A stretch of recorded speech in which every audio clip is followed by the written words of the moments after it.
Welcome back to the Erasmus Expeditions, where we are experiencing a penalty of 10 yards for a false start. Ooh, I'm so proud of you. Sports. Sport ball. We tried to start this, but it helps if you go live. Welcome to Act 2 of a Portrait of Blood and Gold. This is a De Medici Fiasco game. If you're starting here, that is a bad idea. Go back and watch the setup in Act 1 if you are so inclined. If not, then fly your freak flag high. Speaking of, if you don't like foul language or mature subject matter, then this is not a place for you to hang out. Not at all. But if you like those things, then you're with like company. So sit down, sign a waiver. We're going to pass things over to my players so that they can introduce themselves, some of them for the second time, and then we're going to get started. So we're going to start first with, everybody's surprise, Baron. Yay, Barrett. Big two. Hey everybody, I'm Baron. You can find me here once a month in the Banners campaign, as well as on MTD Mondays once we come back from hiatus. But I have returned to make the same joke to win Fiasco. We shall see if it's possible. I don't really know how the end of this game goes, so I'm excited to see how things play out. Kind of anticipating that I die, to be honest. So No. happy to be here. And we are happy to have you here, man. Thank you very much for doing your intro a second time. I don't know that you're going to win Fiasco. I don't really think it works that way, but I love that you show up to try. Well, if you can win it, I'll do it. True.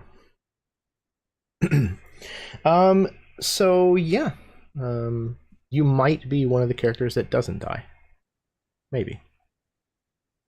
But die or not, I know that it's going to be a blast because Fiasco is always a blast. So, speaking of always a blast, next up is Carrie. I am here. I am excited. This is going to be a frickin' party central. This is amazing. Shut up, Baron. I am Carrie. I am here tonight, and sometimes I'm over on Mini Terrain Domain where I play in our Sandpoint game. It's super fun on Monday nights when we return from our hiatus. Let's see. On select Wednesday nights, I play on the Emporium for the Wayward Gamer, where we also play in Sandpoint, but a different game. And I also play a rogue, but a different rogue. So all good things. And then I play on Mini Terrain Domain on Thursday nights, where we play Kids on Bikes. Where I think Rosie's more of a barbarian, if I had to class her. But it is what it is. And I'm pumped tonight to see who dies and how awful it is. Extremely, is my guess. Yes, indeed. But then again, somebody could roll well enough on their aftermath, and none of that matters, and they live anyways. And then have to rewind everything and undo a beheading. You never know. You really never know. We need more whores. No, I'm not going to do that one. Speaking of a beheading, next up, Sarah. I think that was your best one yet. Indeed. It's better than the one I was going to go with. Oh, Jesus Christ. Just wait, there's more. Just wait, there's more. Yeah, Alice XN on all the socials. I am occasionally on Mini Terrain Domain every other Tuesday once we come back from our hiatus. Sky Metal Iron Gods, come watch me. I'm on like my third character, guys. Come watch. It's hilarious. Sorry,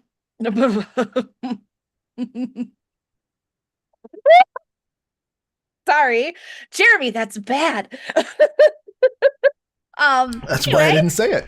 I mean, I still would have laughed really hard. But other than that, because we're on like a streaming hiatus with hijinks right now, and hopefully we can come back to that soon. Because who doesn't love hijinks in your D&D? Other than that, I love being here whenever I can. It's always fun. It's always crazy. I love all the people here. You guys are amazing. And this is going to be a fucking nightmare. I'm stoked. Yeah, I cannot wait. Again, everybody kind of has an idea of where things are going, especially like between Act 1 and Act 2.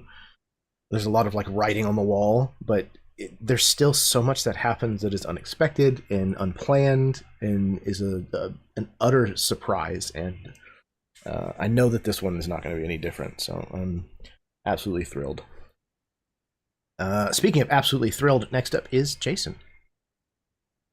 Hello, hello. I am Jason Osorio. Always a pleasure to be back on the Erasmus expeditions. Very excited to see what happens with these crazy characters in Renaissance era Florence. Yeah, I don't really have anything to plug, so I will pass it back to Jeremy to pass it on to the next person as we wait to see what happens and who lives and who dies horribly.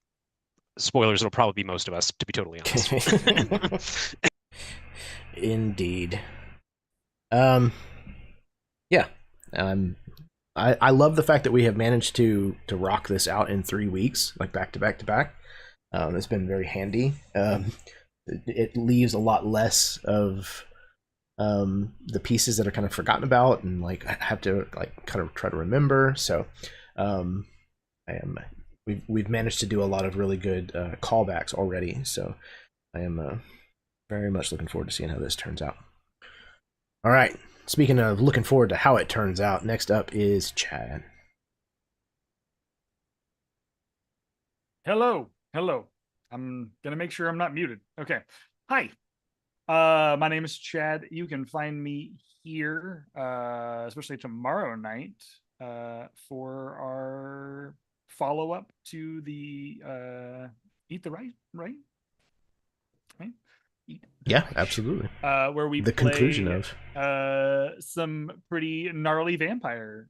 Outside of that, you can also find me on Mini Terrain Domain on Thursdays.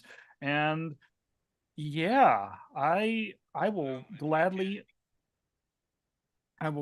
step in and play wherever a table is offered. So I genuinely love all of these lovely people, and I cannot wait to probably be the one they go after first. Let's just put it that way.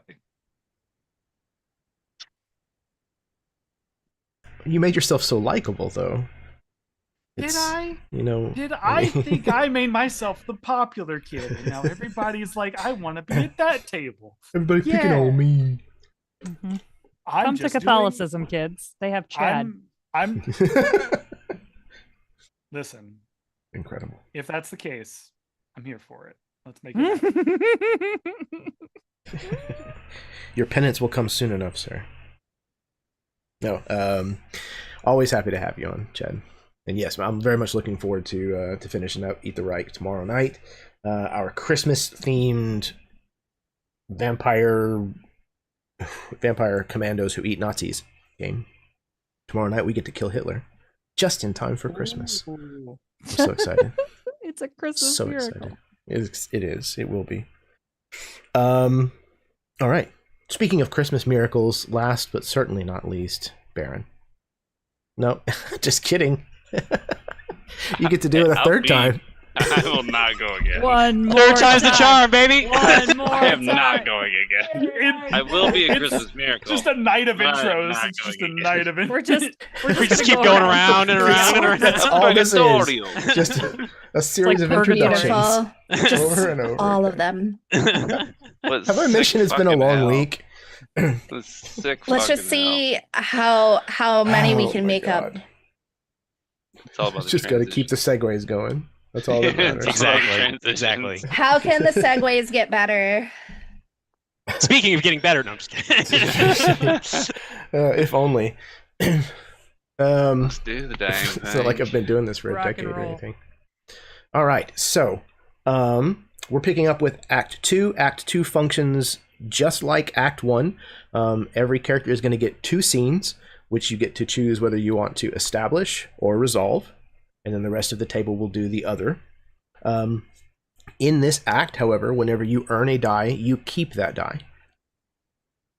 Don't forget to try to work in our 2 elements that were established during the tilt.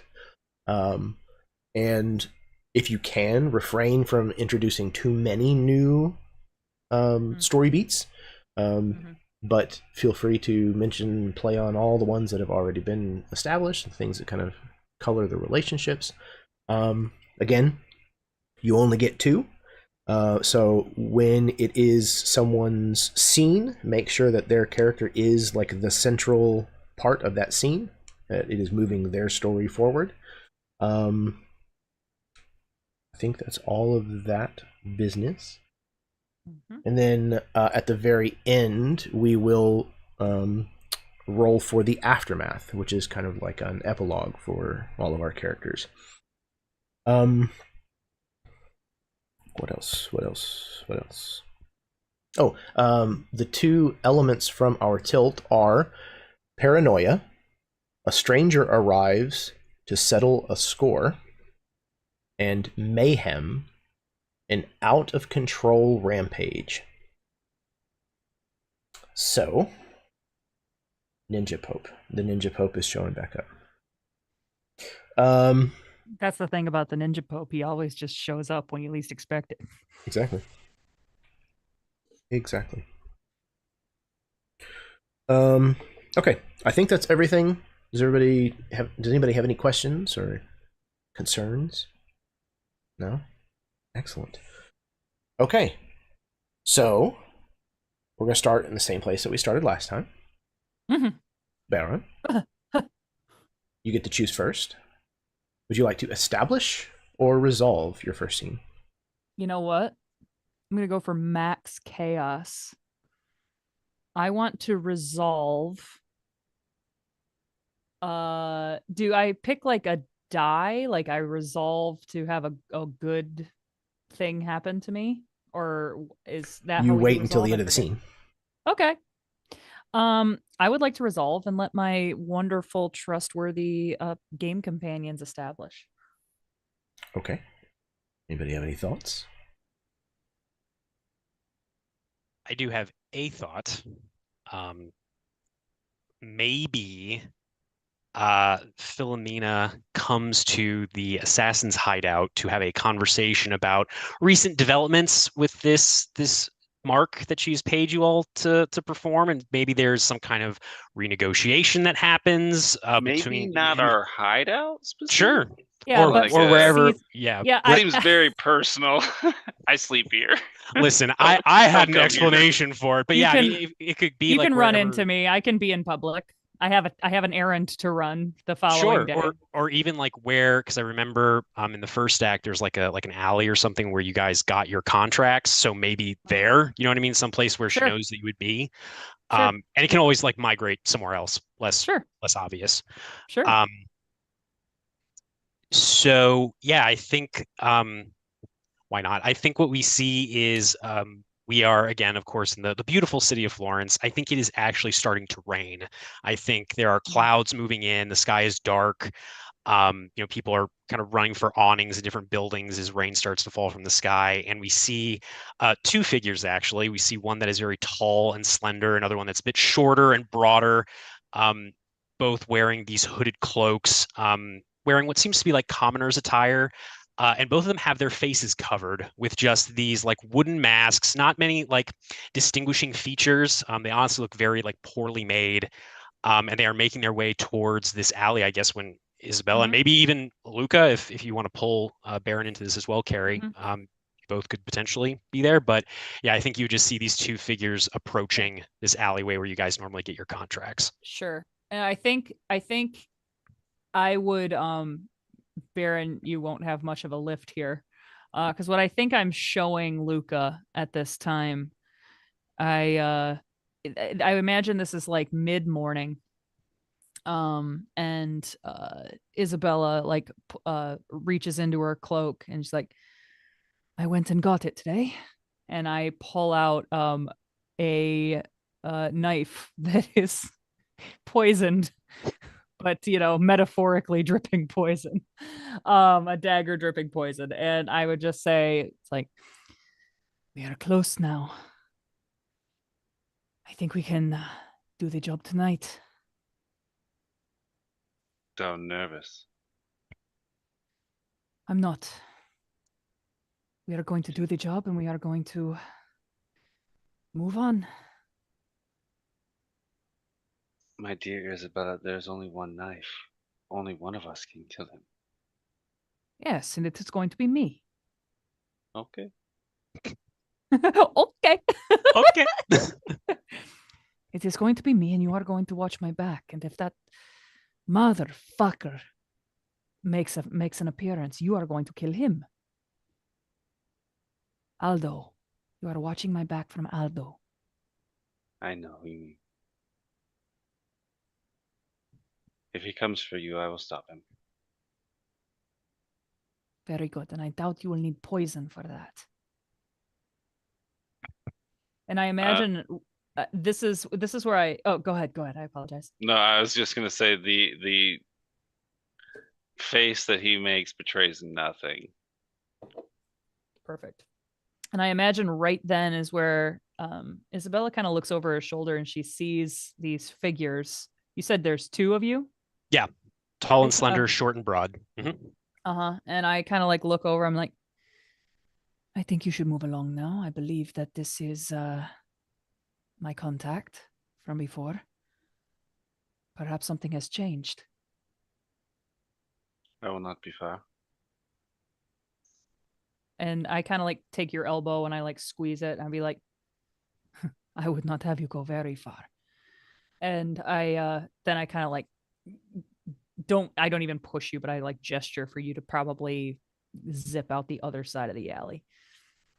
I leave. Far enough to be discreet, close enough that nothing can escape me. Perfect. And I turn and I like look at these figures and I kind of like present my hands like not that I'm not armed, because you can be very well assured that I am armed. But that I at least for the time being mean you no harm. And I take a step towards you and I would just say like, hello. Has something changed? I am curious, Carrie.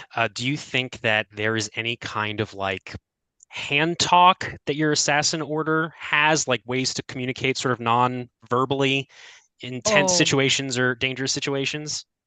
Yeah, I imagine there's definitely like a signal of some sort that there's a signal, yeah, like a cant, like a cant for thieves. What should we call this?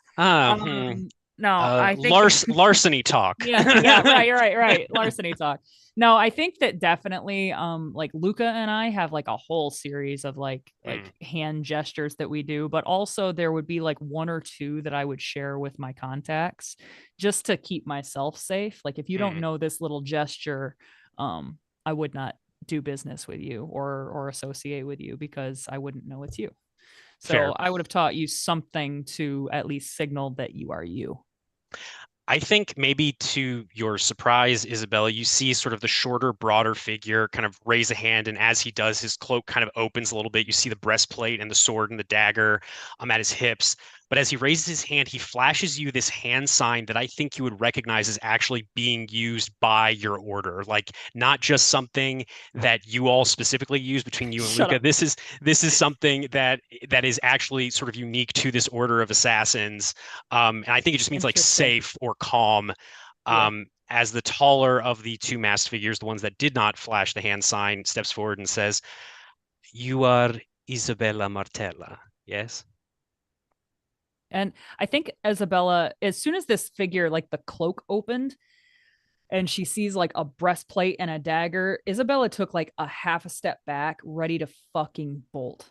But upon this hand signal, she like stops herself. And yet she is like, her knees are bent. She's up on her toes. Like she's ready for kind of anything at this point. And she would like squint her eyes and she'd be like, who is it that is asking? Your patron. Well, one of your current patrons. Would it be possible, and the taller figure, Philomena Potenza, will kind of look around this alley and then look back to you. Would it be possible for us to go somewhere that's a little less open. I wish to speak with you about the contract that you have accepted. More open, you say? Less open. And I kind of like look over my shoulder to where I think Luca probably is somewhere. I think actually like on cue, there's a door off this alleyway that like opens up. Yeah. Yep. Perfect. And I kind of like realize that he's there. And I would kind of like cross my arms. And you see in Isabella's very posture that this is weird. This is suspicious. And she's like, very well. Where did you have in mind? She kind of looks to the door that sort of just opened. Is it like pretty obvious? I think. Well, this is part of the reason why Isabella is agreeing to this, and maybe you even see it. It's maybe not meant to be a secret. Fair. People are watching out for her, so don't try anything, you fucker. I think actually the shorter figure that's more armored and well equipped is actually the one that sort of nods to the door, and maybe even like tugs on the taller figure's like cloak and points. Ah, that works. And she will start to walk towards that door with this shorter figure trailing behind her. And I would follow wherever. If you are starting to head to where you have in mind, I would follow you. Yeah, into that door that Luca opened. So I imagine maybe it's like some sort of like small chamber, just somewhere that's a little more private. And the taller figure looks to you, Isabella, and says, "You know, I can see why my father spoke so glowingly of you in his letters. You carry yourself with confidence, competence. He was very miserly when it came to handing out compliments, but he spoke very well of you, and I can see why. Shall we sit?" And she will sit down somewhere. Imagine maybe there's like some crates or barrels, some like storage space is where we're in right now. She'll sit on one, and the other figure, the more heavily armored figure, will just stand kind of beside her. So, I wanted to talk about our contract. I believe, and as the door closes, maybe Luca, you close the door. Somebody, whoever closes the door. Yeah, Luca closes the door, and you can see that he has like a crossbow that he has acquired from somewhere, and he stand. I'm putting up a way more of a front than probably I've ever done before, but I feel like I'm pulling it off well. Perfect. I believe it was 50,000 florins for a particular cardinal. That was what was on the contract, yes? It was. We were going to do it in very short order. As I'm sure you understand, these things take time to plan and to execute, and we have already done a fair amount of planning. I'm not here to rush you. You are the professionals. I am simply the patron. I understand. I did, however, want to make you aware, as your patron, that there are some complications. One complication that I believe you are aware of, Isabella. The Inquisitor with an exhausting fondness for long and convoluted animal metaphors. Aldo Gamlieli. Yes, I have heard that name. And I kind of like roll my eyes. I roll my whole head. And I would just be like, what about him? He is aware of you. I do not know. Did you disguise yourself when you went into the great cathedral, or did you just sort of... Again, not to question a professional. I am just concerned because he is quite aware of you.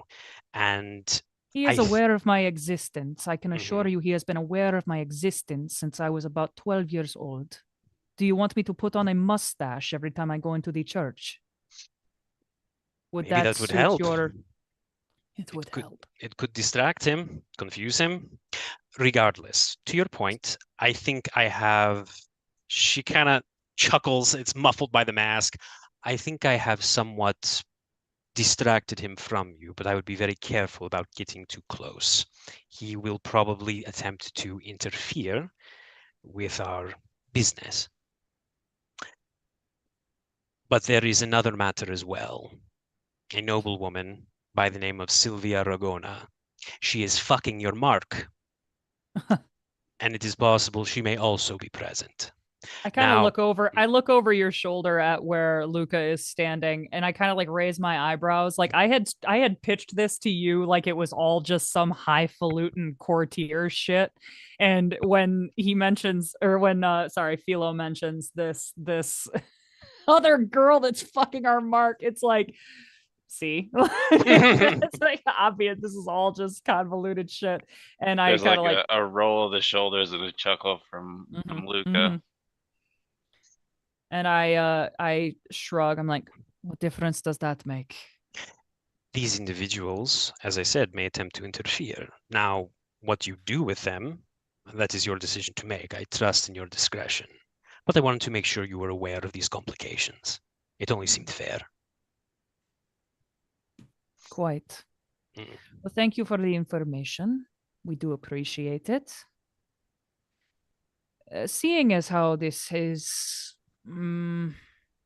getting seemingly more complicated by the hour, I think it would be only fair that we demand 40% of the 50 florins now, and the remainder when the job is done.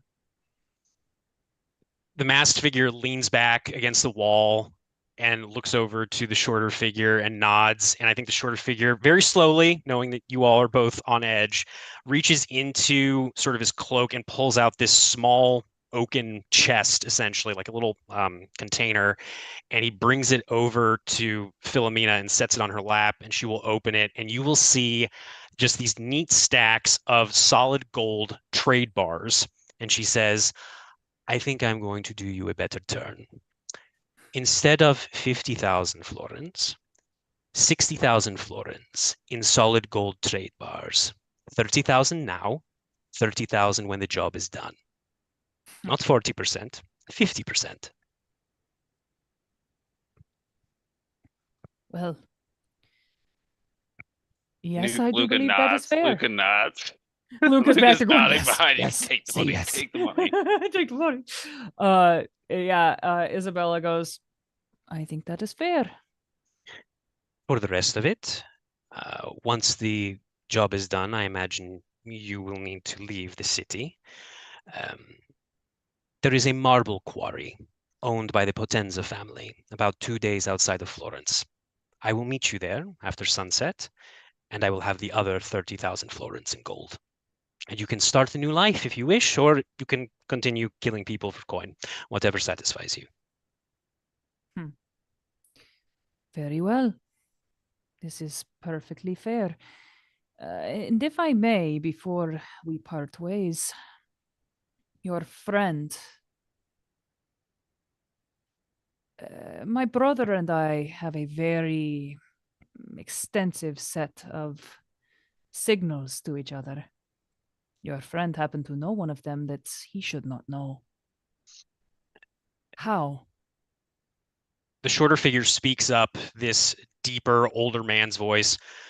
There was a time before I was a mercenary, before I was a bodyguard, when I was a member of your order.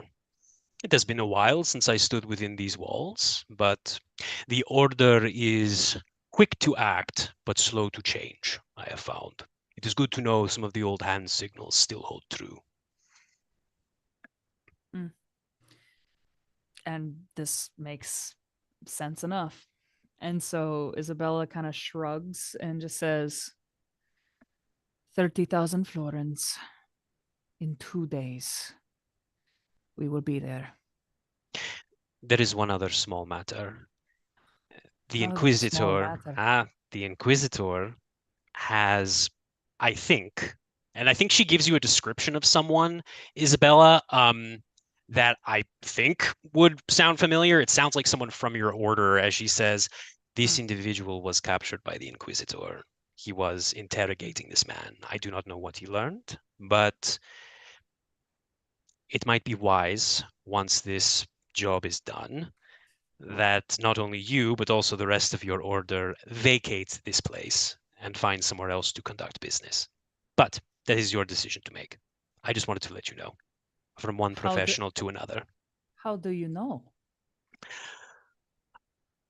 It was in the middle of my attempt to distract the Inquisitor from sniffing around you specifically. But you know how he is. We thank you for your service. Anyway, 30,000 florins, 2 days at the marble quarry. Be there. And we will be there too.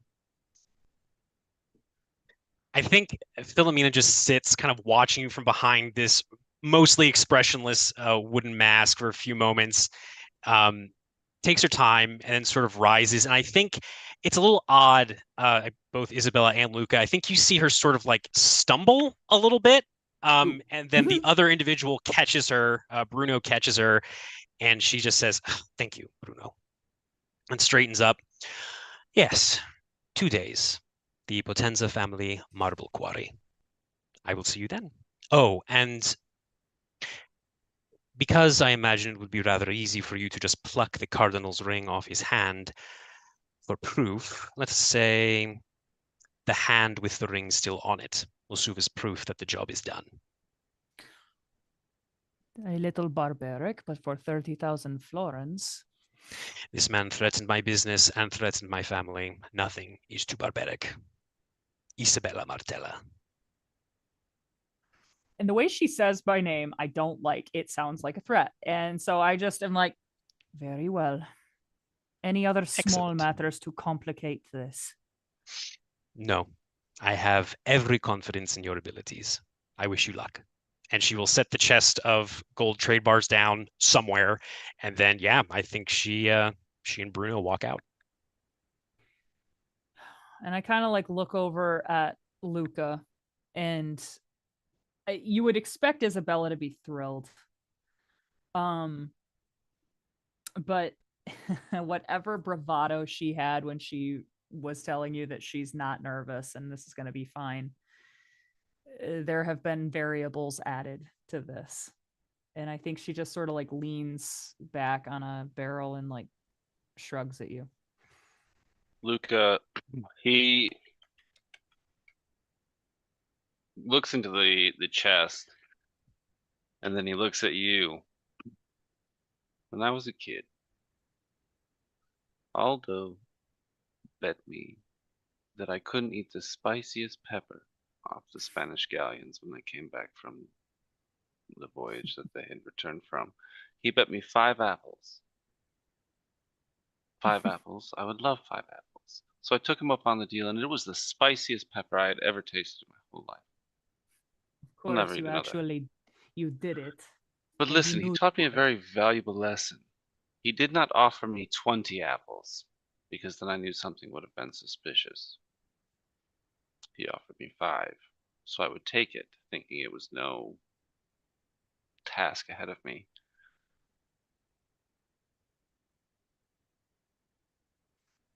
This is not 5 apples. He slams the chest shut. And I We need think to make maybe plans. And I would nod. And I think that Isabella would kind of like brush your hand aside and peek at the chest, like open the chest back up again and just see that like there's almost, I imagine there's a light shining in through a crack in this shitty old building, and it practically glows. It's like that scene in Pulp Fiction. And I think the smile, a little color returns to Isabella's cheeks. And she just says, "It is certainly not 5 apples." And that's, I think, where we're going to call the scene. Excellent. Well done. It begins. Okay, Carrie, you're resolving, so Yeah. I mean, what do you think? I think I'd say you gotta fight, dude. You just I think I mean, yeah, we a lot of could money, dude. just leave. Yeah. That's a lot of money. It is a lot of money. Oh but, no, but I have to kill these people for sure. Luca is right. Yeah, no, I think I'll take that. I think that's a white. Yeah, because at least as far as Isabella knows, this is a great deal. It's gonna Dude, go we so we get good. to go eat. Let's go Yes, get oh my something God. to eat. Let's go go. get Try protein. to. We have to find a trade exchanger so we can get these in Florence instead of Yes. trade Yeah, bars. what's the exchange? What's the conversion rate between trade bars and This is Florence? actually an that's a incredible great- pain that's a in the great ass. question. Like the exchanger can only do 5 bars at a time. Yeah, right, heard, right. Oh, God. I heard Tony And they're Pizzarella is the consecutive. place to go. He takes trade bars, Oh, turns them into They're pies. Yeah. consecutive trade bars, so it's going to be fucking suspicious. This is God. They Well. shape the fucking serial numbers on the trade bars. we got We gotta launder the trade bars through a series of sub-organizations. and Right. investments and de-investments. Yeah. You guys need to buy a laundromat and then Yes, obviously. I Awesome. Thank i.e. you guys. Tony Pizza. Tony Exactly. Pizza. Great. Love it. Oh man. Wonderful. Wunderbar. Okay. So that makes it my turn. I want to establish. I would like another scene between Giovanni and Sylvia.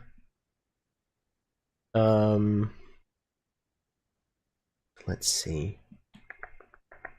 Where?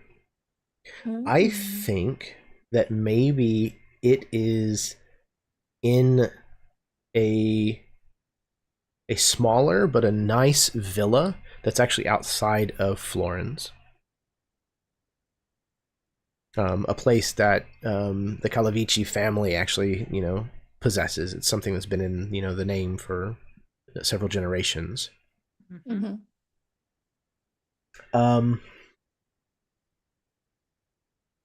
I think that we are outside, and of course, you can see the Italian cypress trees like planted in rows, kind of extending off like into the hills. There's probably a small vineyard, that kind of like stretches off, in one direction, and I think we're seated outside by like a brick wall that part of it is like crumbling with age, but it's still, very much kind of like got these beautiful arches on it. And there's like a lot of like overgrowth on these trellises that are kind of providing shade. I think Giovanni at least has a goblet in his hand with wine. Of course he does. And he is not in his priestly vestments at this moment. He's just in something casual. He's just kind of like looking out over, this sunset on this land. And he says, I think that I am happiest when I am here, drinking wine, taking in the setting sun, with you by my side. This is the work of God. This is when he is at his best.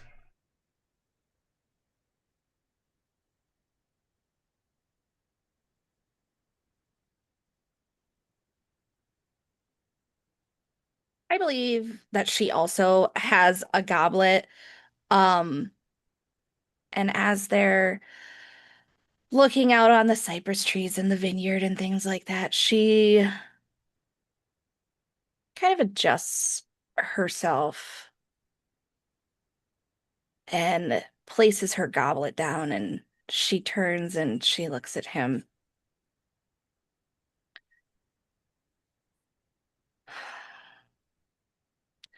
I do believe that looking at this could truly be God's work. But I believe that the only thing that would make me happiest is knowing that you are okay. Okay, but of course I'm okay. Look around us. There is beauty everywhere we look. We are blessed beyond measure. My love, I must tell you something. Yes.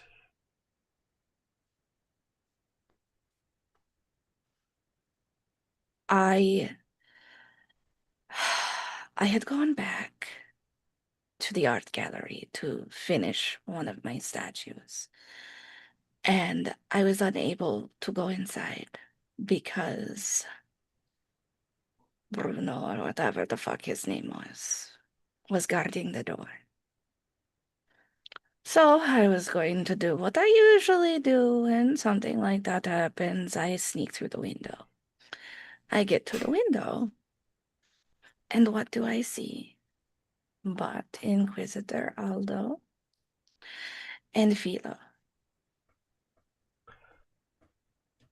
Yes, I have heard some rumors circulating about the two of them having a small tryst. Seems strange. Aldo is not really one to follow his more passionate side.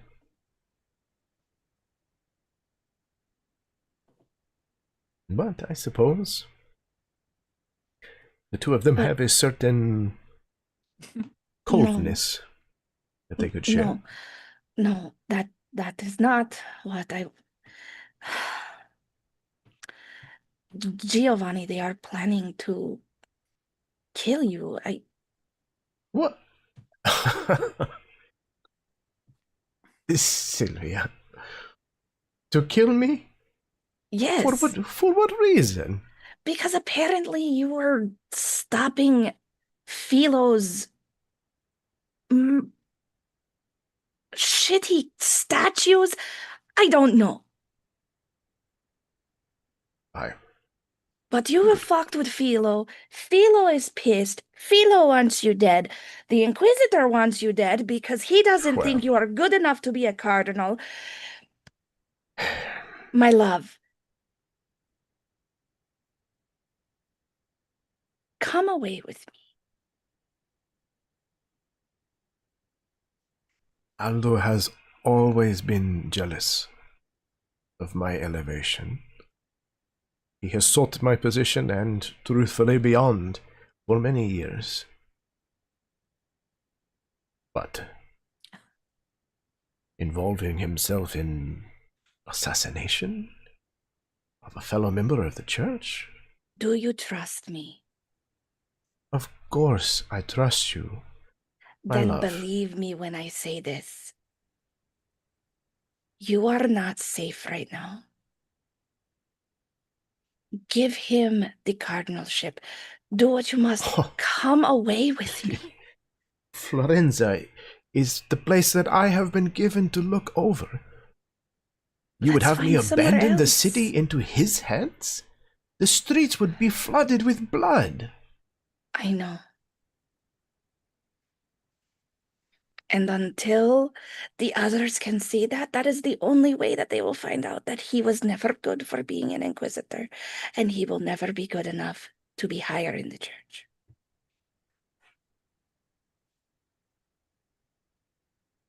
I do not want to risk you. I simply cannot see how that would be possible. I will write to His Holiness, the Pope, and speak to him of this plot. If you can uncover some kind of proof that we could send it to him, it would certainly help. Maybe we can find an inquisitor of our own to persecute Aldo and bring him to justice for his crimes. In the meantime, I will send for my belongings. I will take an extended stay here at the villa. Will that suffice? I suppose, though I do have 2 little requests. Anything that you could possibly ask, my dear. 1, I would like you to go to Philo and visit her son. Her son is very sick. You want me to visit the sick son of the woman who is trying to kill me? I want her to see that there is good in you, because she believes there is not. Perhaps you are right. Besides, the sins of the mother should not be The sins cast of the upon the child. You are right. God's mercy is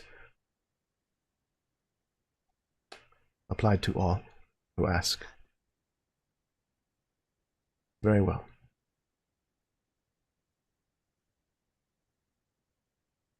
And The second. the second.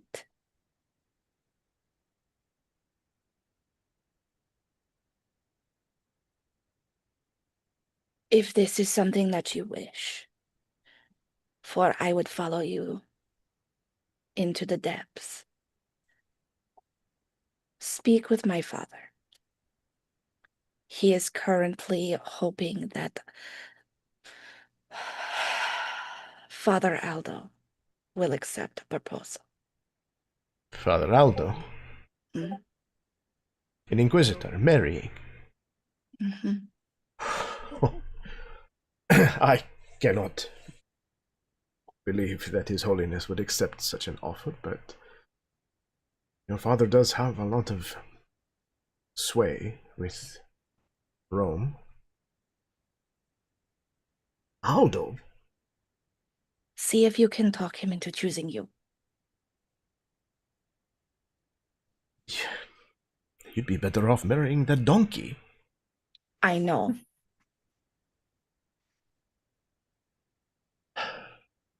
You need me to speak to your father and... what? Ask for his blessing? To be with you? Yes. You think he will say yes? If he is smart, yes. And I believe my father is very smart. It would be nice to not have to sneak around. Yes, it would. We could walk together, hand in hand.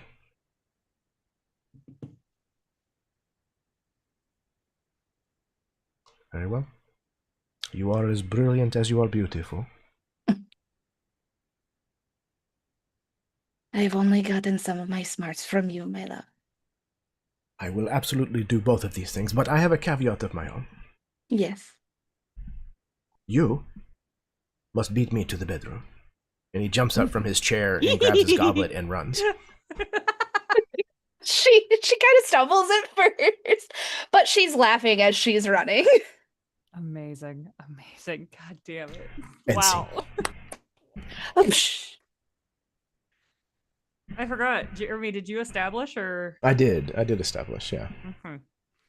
I feel think like that's that was white die for Giovanni. yeah. Yes. Yeah. I think Giovanni feels like that went really well. Yeah, I was gonna Giovanni feels that it went I will okay. say, Giovanni believes he's not going to get murdered. say, that is true. Yeah. Yes, That is true. foolish. That is very foolish. That is. He might not still- die, but the assault will take place. I still say it's a white die because I think agree. Giovanni has a plan. I think Yeah. Giovanni thinks that there's a plan and he's going to do it and it's all going to turn out fine. It's going to be great. Yeah, I agree. I just want to force us into black die decisions later. There we go. I don't know. But that's just my vote. This is a democracy. Yeah, I think white die makes sense to me too. Yeah. Okay.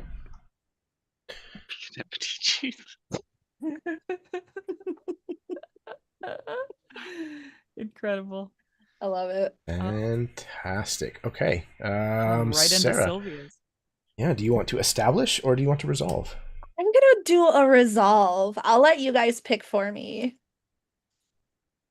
Interesting. So what do you think, gang? So, off the piggyback of last week, I know that Sylvia and Aldo were supposed to talk, but I don't think that's entirely up to Sylvia if she wants to continue that line of action.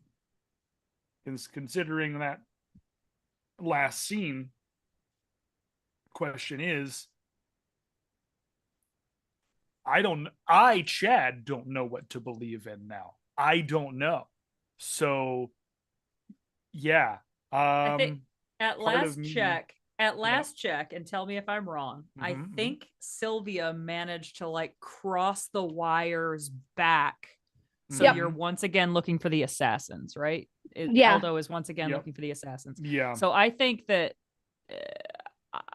my vote would be that Sylvia meets shit. What if we did like another flashback, like the first time Sylvia and Giovanni banged? I mean, not actually at the act, but like when they met and fell in love. Yeah, when they first met and fell in love, that one's cute. That's what I meant. Just to kind of establish again that Giovanni's a really nice guy and that we're gonna fucking kill her. Kill his ass. I like Kill that. him. I think flashback makes total sense. So I don't know the details of that, but I think that probably a little bit younger, maybe just having attained the cardinalship. Oh, Cardinal. okay. Okay, yeah. So I think that'd be All right. Maybe is Sylvia's father present? Probably. Yeah. Does somebody want to play Sylvia's father? Oh my god. Dude, fucking Chad, play Sylvia's Please. I will gladly take Play that my ownership. daddy. Play daddy. The most awkward thing ever. That's perfectly fine. Daddy. play such a good father. I hope so. Okay, I hope so. He's always good. What are you talking about? Let's see. Too true. Yeah. Okay.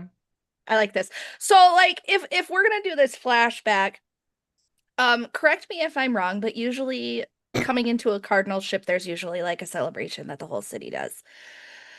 I imagine so. Maybe it's something after the celebration, like people are going up to meet this new cardinal. Absolutely. Yeah, there's like a charcuterie board style situation, like at the church. Charcuterie board. Something like that. There's definitely like a potluck situation. Yes, there's meats and cheeses And wines and some new dish called pizza and fucking pizza. just all of it. Bolognese. Okay. So I think that there is like an exhaustive line of people that Giovanni is like shaking the hands of and like speaking with briefly, and it's very clear that he's kind of like over it. he's enjoying it, but he also kind of wants to go sit down and like drink wine instead of standing here and talk to people. The Pope shows up. You don't see him yet, Listen, who's gonna play the Pope then? I'll be the freaking Pope. Fuck yes! Perfect. I'll be the Pope. Is this the stranger arrives to settle a score? Yes. Yes! This is the Fantastic. score that's being settled is between Aldo and Giovanni. Like they've competed Ooh. for Yes! this role. Okay. They've Oh my competed for this God! role all their lives. Time out. Wow. I'm the playing granting. 2 roles in this? I have No, to compete against no, myself? What's no. happening? No. We're just referencing Aldo. Oh, okay. But what I'm Oh, okay. saying is the Aldo score wasn't being invited. settled is Oh. Giovanni winning No. the competition between. Got it. Okay. Maybe- Yeah, no, that makes total sense. Obviously, Aldo was invited. He didn't come. So there's just like an Oh, out of open spite? place setting. Yeah, out of It's like spite. Nice. Scar at the beginning of Like- Lion King. Yes! You invited Okay. Mufasa, motherfucker? No, no. Exactly. This does not work. I Okay. was visiting relatives Mhm. Yeah. in Venice. I You don't know had to them. go visit my relatives in Tuscany. Now leave me the fuck alone. Mm-hmm. Okay. Okay. Perfect. Beautiful. So, I think Giovanni looks at the Pope. Who's the Pope? Pius? Is that right? The current Pius- Pope Pius during this the time, I believe it would be Roman numerals, something. Yeah.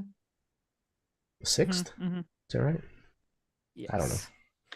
No, Jeremy, it was the 5th. What do you?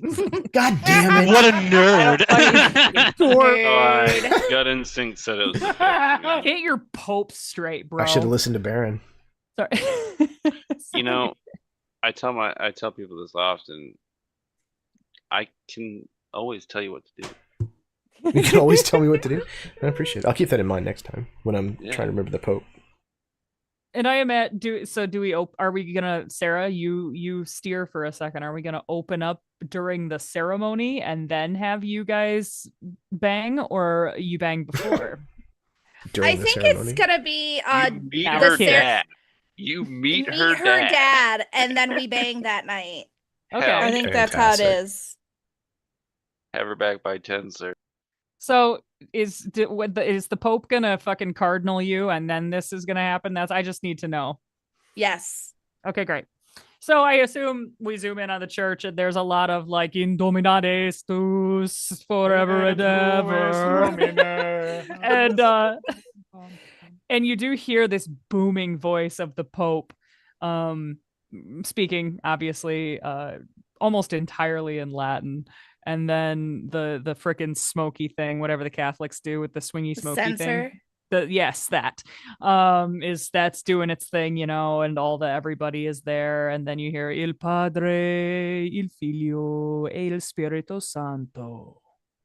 And it is done. And like it is the moment where you are a cardinal. Is there applause during a moment like this? Like would there be Golf like, clap at the most. I was Golf gonna clap say at- golf clap at the most. but it is with that it is official, and I imagine the Pope like lays a vestment of some sort on you, and like nods, and with that you're kind of free to walk away and be a cardinal now.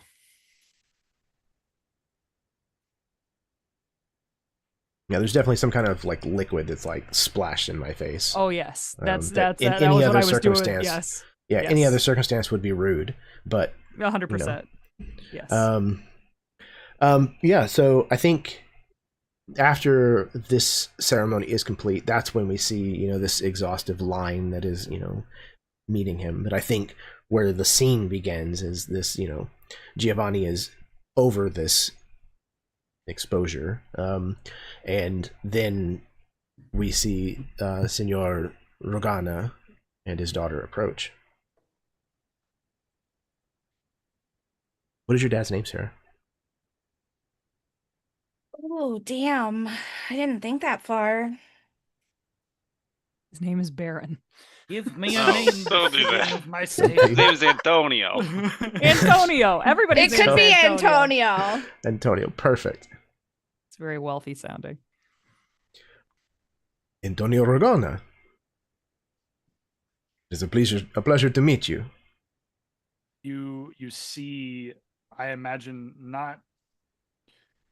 He is an imposing figure, not in height, but I imagine just in presence. So you see like this like man who's relatively shorter, but his face gives like the image of a gargoyle. Like it is that stony kind of like visage of age and worth, right? That he is.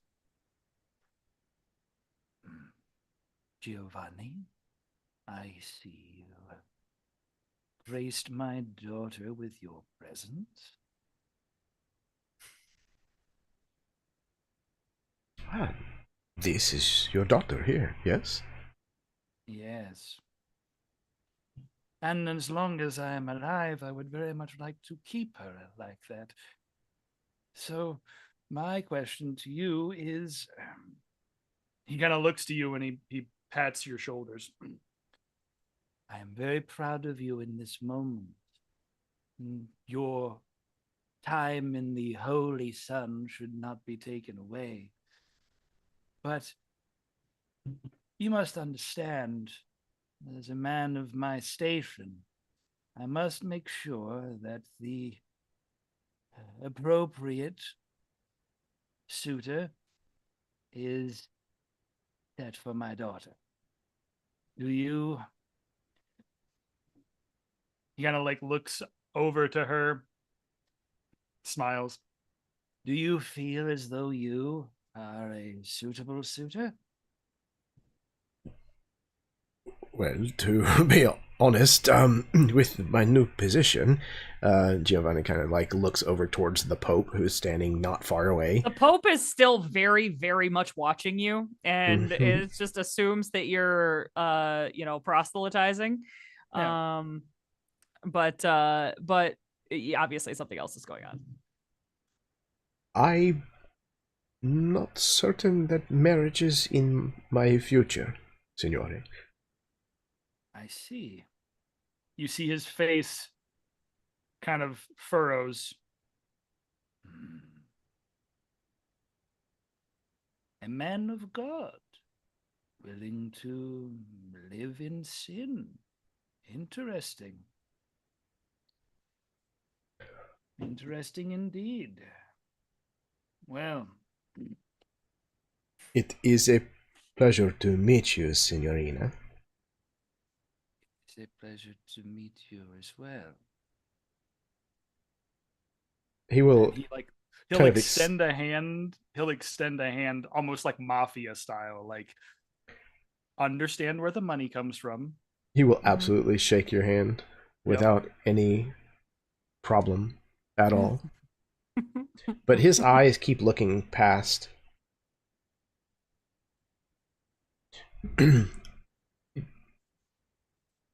May I Hmm? speak with your daughter for a moment? Oh my god.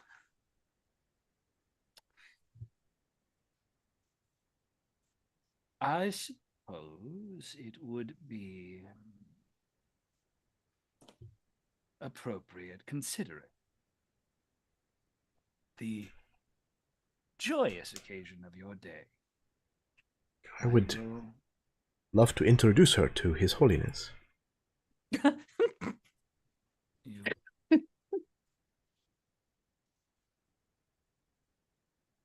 Again, you watch as this man's eyes. I imagine he's got so many like foldy, like little crow's Yes. feet and like wrinkles. But you watch as like some of the sentences you say catch him off guard, and his eyes brighten with like incredulous, like, excuse me, you want to my daughter? You want to take my daughter to greet the Pope? Okay, okay. I see what this is. Very well. Feel free, Giovanni. But understand, as he sort of like slowly creeps back into like a pulpit, understand that I am always watching, and I have men who know where you serve. Would not But be hard to remove something if something got in the way. You you can see that Sylvia is just rolling her eyes, and she, very nonchalantly smacks her father on the arm. Papa, don't be like that. If she had a nickel for every time he threatened to cut somebody's dick off, she'd be rich. Right? I'm sorry. I'm so sorry, sweetheart. I'm so sorry, but you must understand. No, I it am is only, fine. I can go I'm- meet the Pope. I am only trying to do what is best for my baby. I know, but I would like some say in this as well. I love you, Papa. I love you too, baby. Mwah, mwah. Now Mhm. go meet the Pope and please tell me he is a decent man. He is not going to have you living in sin forever, please. No, He it said, will be fine.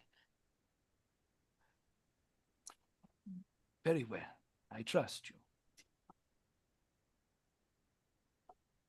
And she will She has been quiet and just kind of like looking around at everything while you and her father have had this conversation. And when she finally speaks up, she stands a little taller and she has this conversation with her father. And then she walks up to you and she holds her hand out. And she's just kind of like, He will absolutely take it, and then turn towards the Pope and kind of sort of meander that direction. Mm-hmm. I am not certain which of us needed rescuing more. I believe it was you. I would agree. Mm. Is your father always so Yes. intense? Yes. Well, Don't look over your shoulder. I'm fairly certain he is staring daggers into you. he would not be the first one. You are not the first that he has done this to, so. I see. And I think that now that you are on my arm, he is not the only one in this room. They can all stare. I do not care. I find it hard to believe that you and I have never met before.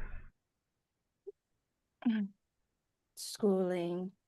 Papa does not like to let me out very often. I'm like his little doll. Ah, I see. Yes, he almost had us walking down the aisle together. He did. Not that I mind the idea, necessarily. You are quite fetching. I won't deny that. Well, I appreciate that very much, thank you. Though I would like to get to know you a little first. I would insist. Yes. Absolutely. You cannot marry the first stranger you come across. You would have to look at the other noble families. I believe they do that. Ah, true. I have served in many of those weddings. It's a wonder that any of them survive. I am surprised we have never met before then. I have been to many. Well, do you actually care to meet His Holiness? I mean, I could actually introduce you.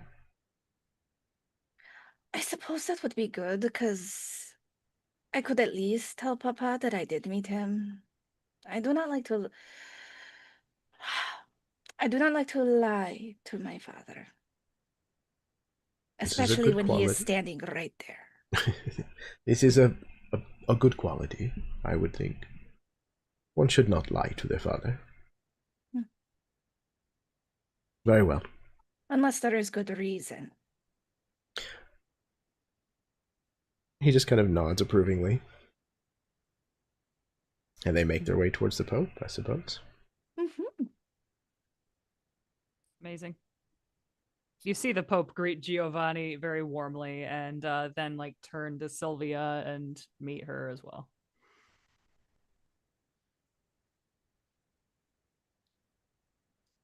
And he says, "Go White Sox." Time traveling Pope. I love it. Yep. Yes. Time traveling ninja pope. Time traveling ninja Pope. That's a hashtag now. Excuse my katana. Excuse my katana. My gun kata. I think that went well for Sylvia. So, I mean, she got a new boo. I think she gets to choose though, doesn't she? Oh yeah. I'm sorry. Because we established resolved before. Yeah, she resolved it. I do think that went pretty well for Sylvie. Yeah. I do. So I'm gonna take that white die for myself. All right. We are running out of white dice. Oh, Unacceptable. Things are about to go bad. Unacceptable. About to go bad. They're about to go real bad. Oh my gosh, I love it. I'm so pumped. I don't know what that means. It's You will learn. Just wait. No, don't. You will learn. Okay. No. Let me experience it. Just wait. I want to Let me feel explain in exhausting detail. Okay. Sounds like it. suffering. He I'm needs to in. discover it on his own. Facts. We're gonna get in, loser. We're gonna hurt. We're gonna hurt. Yeah. Get in, loser. Welcome to pain.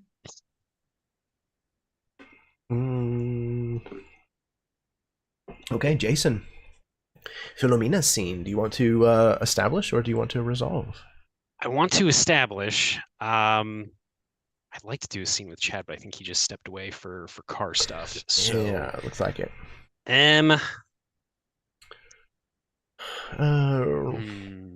We could. I hate to skip and come back, but right. I mean, what we could do, if you think, I don't know where this would be in like the timeline, but maybe Giovanni takes Sylvia's advice to come and visit Cipriano, to visit Philomena's youngest. I'm down. Okay, yeah, we could do that. So I think we actually start a little bit before that, maybe as Giovanni is traveling back to Florence from this villa that his family owns. I think we see Philomena and Bruno sort of emerging from the... Oh, Chad, are you back? Maybe? Question mark? Gird. Yeah. He's back. Never mind. Back? Back to sorry. plenty. The tow truck company called me, and I'd told them I got to reschedule for tomorrow, so we're good. Okay. Yeah. Fair enough. No so yeah. worries. Sorry, Jeremy. I'm going to drop you. No, I'm just kidding. Sorry. So break it to you, B team. So Chad, if you are okay, I'm going to establish a scene with Philomena and Aldo. There will be a little bit of a lead up into it, but I'm thinking where it ends is maybe like the two of them meet, I don't know, somewhere discreet, where she's basically going to talk to him about a few things, and then we'll just kind of see where that goes. But there will be a little bit of a lead in for this one. Okay, sounds good. So I think again, what we see is again a little bit of a flashback, a brief one. Maybe after Philo's conversation with Luca and Isabella, we see her and Bruno still wearing their cloaks, but they've removed the masks, and I think both of them are just like caked in like stone dust, and there's like little flecks of ash all over their garments, like they have spent a good chunk of the afternoon smashing statues and burning certain documents as they emerge from the Sala della Forma Sacra.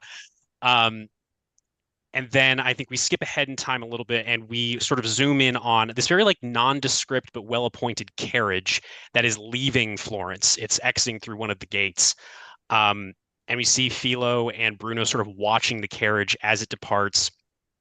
And after a few moments, Bruno looks to Philomena and says, well, your familia, they are bound for Il Paradiso Verde, for the Potenza family's villa out in the countryside. They will be safe until all this blows over. Your husband has your letter. I do not know what else you could do for them. And I think Philomena is just completely focused on the carriage as it gets smaller and smaller in the distance, leaving the city for the time being. And I don't know if it's maybe like there's like some kind of like animal that is in this sort of alley near where they are watching. There's some kind of odor, like this really pungent, disgusting odor that in this moment it hits her nostrils as she's watching her family sort of retreat to this hopefully safe haven out in the countryside. And I think she sort of leans over and throws up. I think she vomits in this alley and kind of stumbles for a moment. And Bruno moves towards her and she holds up a hand and says, no, I'm fine. And she stops and thinks, my stomach has been a little queasy. She kind of thinks for a moment, is like doing a little bit of math in her head, thinking about the very first time that she and Aldo met in Cosimo's informal torture chamber. Oh my and I God. think you just hear under her breath, she just says, shit. And she straightens up, sort of wipes her mouth, and looks to Bruno. And Bruno sort of is looking at her in askance, trying to figure out what is going on. And she'll say, it is nothing. I should go and speak with the Inquisitor just to ensure that he does not, I don't know, do something stupid when I leave Florence to be with my family until all this chaos is over. And Bruno will nod and say, very well, I think that's wise. And then I think we will skip ahead to wherever this would be. I imagine it's probably, does Aldo have like an office of some kind, or like somewhere, maybe not Oh, an office, 100%. but like somewhere discreet? He probably has his own little, like, I imagine he's got his own little space in town. Like, he's Mhm. probably got his own home that he, like a little villa of his own. As an inquisitor, he probably has his own space that's Yeah, that makes sense. Yeah. So yeah, I think she will go there again with Bruno. Just knock on the door to be let in. I think she's cleaned herself up a little bit, so she's not, completely covered in stone dust and the remains of burned scraps of parchment. But I think she is wearing like commoner's attire, essentially underneath this cloak. She's not exactly gussied up for this particular encounter.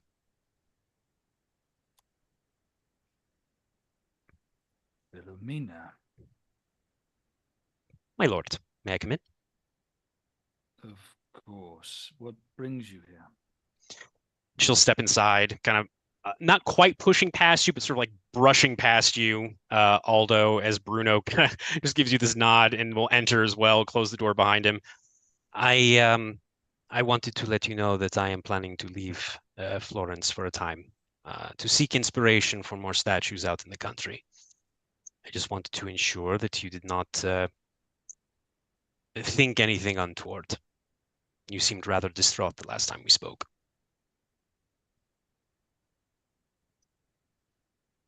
You watch as he also clocks Bruno walking in. Like, this is not a private conversation anymore. You have someone who I trust him. He was my is father's in the bodyguard. space. He is my bodyguard. You do not need to worry about it. My lord. Very well. I don't need to worry about it, I see. So, you plan on leaving so Yes. soon? Why? Why do you plan on leaving now? So soon? What do you mean? Well, I was going to come to you and ask you a few things, and you caught me ahead of schedule, I suppose. Hmm. So, What did you want to discuss? She'll move to like a well, chair or something, sit down. well, I wanted to ask you, perhaps if you knew about you know that I have been looking into these heretical figures, these assassins. And every day I am reminded that at some point soon they will strike. I cannot have that happen. Philo, my lord, of course. And as far as that is concerned, not to disparage your talents, but I imagine there are quite a few nobles, even men of the cloth, that are interested in advancing their positions through whatever means necessary. So I imagine you will find it rather difficult to completely stamp out assassinations in Florence. You are correct. You are very correct, and you've always been very wise. I understand that I won't be able to remove all bloodshed in Italy. The problem is, I want to be able to be ready for when it happens. Because do you understand? It's not that I know that the violence will occur. It is merely a matter of knowing when it does so that I can capture the perpetrator responsible. So, if you have any other information regarding a potential assassination attempt on our good cardinal, would very much appreciate any information that you or your bodyguard. He kind of looks at Bruno and just like wafts at it, just like. I think he smiles. You see he has like one golden tooth, just smiles and shines in his mouth. But yeah, I think Philomena she seems confused at your question, and she says, not that I am aware of, my lord. As I have said, I am an artisan that serves the courtiers of Florence, but I am not of the court. So your reach is obviously much longer than mine.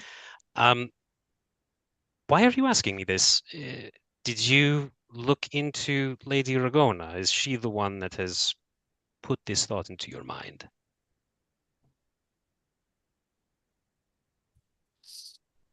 Something that has been bothering me for a time.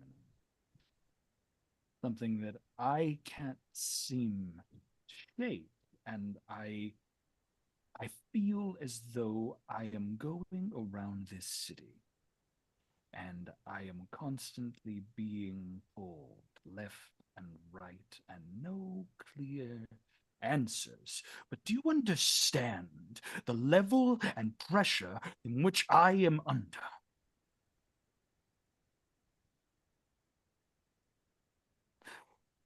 I am nearly on the verge of cracking, Vila. I hate to say it, but it is true. I'm nearly on the verge of cracking. If I Just then a crow lands on the windowsill and goes, "Caw!" And just annoys you.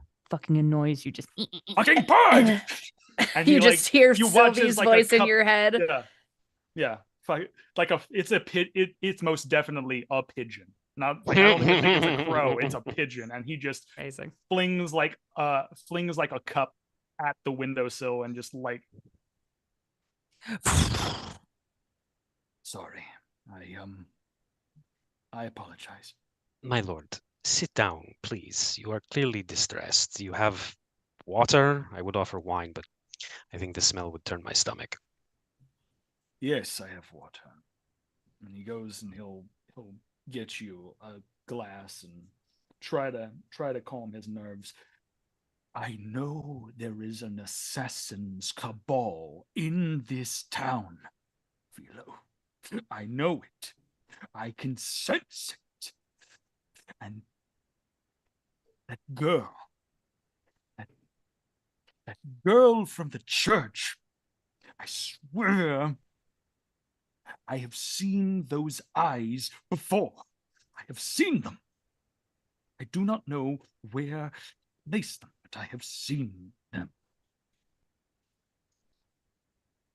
I think as you are saying this, Aldo, again, Philomena is relatively composed most of the time, but I think, again, you see this just flash of it's disgust, this like revulsion that you have. You're starting to come apart at the seams while she is dealing with her own situation. She thought you were a bit more dogged than this, a little bit more grounded than this, but it goes away like almost as soon as you're like, was that? It just vanishes in the blink of an eye. And she says, my lord, I will admit, this woman that you mentioned before, to be honest, when you described her to me, the only reason I even thought that I might know her is because she was mentioned in my father's letters. But to be honest, you described essentially 3/4 of the women in Florence, dark hair with olive skin. That is most of us. So could it just be that this woman was a parishioner? Is it truly? I do not mean to question your tactics or your ability to make wise decisions. I would never do something like that, but you seem a little peaked, and maybe you are not thinking as clearly as you should.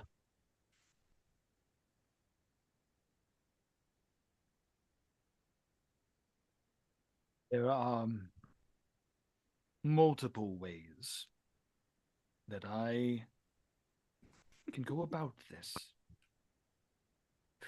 One would have been through you. As always, you have been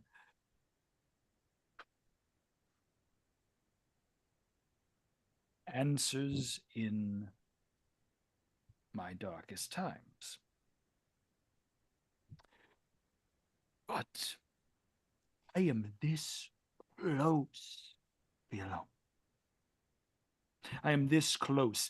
There is an absolute jester of a cardinal parading around in his harlequin paint while he proceeds to tell me of all people, that I am not suited. I am not suited. No, it is him who has seen wrong, and I am suited for. If things go the way that they will, then I can have multitudes of the things that I have wanted my entire life, I know that the assassination will be happening on Giovanni. I do not know when. If the assassination goes through, he dies. Mm-hmm. Perhaps it is for the best that he dies. I was just going to say, it sounds like it solves your problem. It does. You are right. And then I get to drag whoever did it out into the open and burn them at the stake like the serrata they are. And that is witch in Italian. So it's like, I figured. That's hot. Yeah. Nice job. is hot. Amazing. Mm-hmm. As hot as the witch is going to be. God damn. now, Harry, no. forgive me. Forgive me. Mm-hmm. I am under stress. You are under stress. Clearly, there is much tension in our house. So whatever you have come to tell me must clearly be something of good standing. I need one small inkling of good in this current temperament. So please, do me a service, my dear, and give me some good grace to fall upon. What did you come to my humble abode to speak to me about? I think in this moment, seeing Aldo like this, Philomena is thinking about how she was the one that suggested he try to sort of advance himself to the rank of cardinal, or at least suggested it to him. And he reacted with all this joy, like he never thought of it. She remembers that she called him an ambitious man when they met in the Sala della Forma Sacra. And I think she realizes that's not true. I think she realizes this individual is, to use one of his many colorful animal metaphors, he is a rampaging bull that will charge in any direction he wants, but he has no plan. I think she is filled with this mixture of oddly like pity and disgust at how much he is flailing right now, and how she thought that he could actually potentially be something more, and that it would help her potentially and help her protect her family. But again, she's just very stoic in this moment. And I think she says, I am sorry to be the bearer of bad news, my lord, but as I said, I came here to tell you that I am leaving the city for a time. And it sounds like none too soon, if there is going to be some kind of assassination. You will do what you believe is right. Of course, you must. But I would, again, consider the angle that you will be able to step into the vacancy left by this Cardinal Giovanni. I don't know if you were made aware of this, but Silvia Ragona is fucking him. Has been for a little while. So It is possible, since, as I said before, she is aware of our situation. She may have told him as well.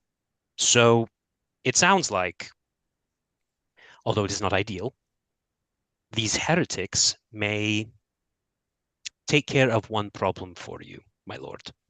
And then what you do next, it is your decision to make. But I will not be in the city for a little while. Kind of looks at you. You look green. You've asked for water. Are you sick? Are you ill? Her eyes widen just a fraction. My stomach has been a little queasy, yes. But it is nothing to worry about, I'm sure.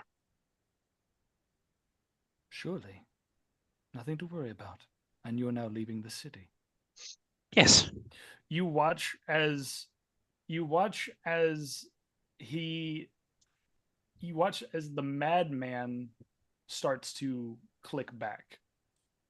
Because in a moment, right? Like he goes from this feverish pickup to now picking up on little things, and as you were speaking, he's like picking up on those little details about like you're slightly sweating, you've got like a little bit of green because you just recently vomited, right? And like right.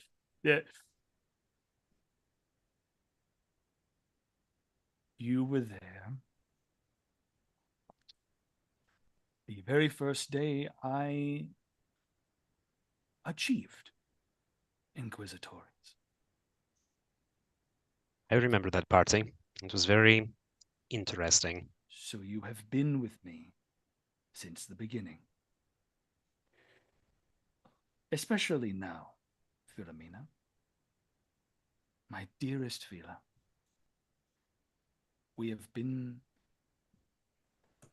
although not agreeable, at times we have been in each other's lives for quite some time. So you can tell when I am lying, but I can also tell when you are. What are you not telling me? She stands slowly. I think Bruno kind of casually rests his hands on the hilt of the dagger and the sword hanging from his waist.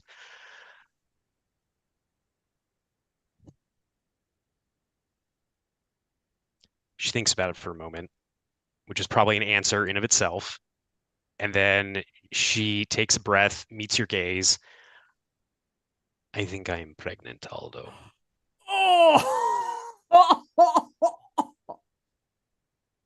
Oh my God.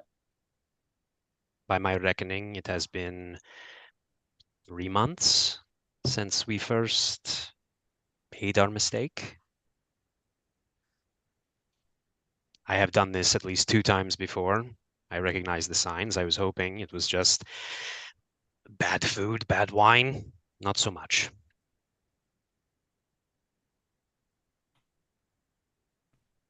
You know what, Jason? Oh my God. With it, okay? Had asked for consent before murder. No. Sorry. We've already talked behind. We have discussed. Yes. Oh my God. Where our red you flags fuckers. are. Okay. You fuckers. So here's the thing. I imagine that there is probably a statue that you created. Oh yeah. In this room. Mm-hmm. He stands up, says nothing to you in that moment. He stands up and then he walks over toward the statue. I imagine it is like a man like grappling with a bull or something like that. Just like this beautifully sculpted like individual like holding the horns of this bull. Yep. Made of marble, of course. Yeah. I was always fascinated by your expert care when it came to your artistry. That's why I kept this here. But now But now, on the edge of ascension. I am on the edge of ascension. You come to my house and you tell me that you are pregnant with my child. Considering that Matteo and I have not made love in 14, 15 years, yes, I think it is you. But And I think this is the moment, I think, where we see him snap for just a second. And you watch as this hulking man takes his fist and smashes it through the face of the marble statue. It like Oh my cracks God. the statue, his hand now bleeding. God,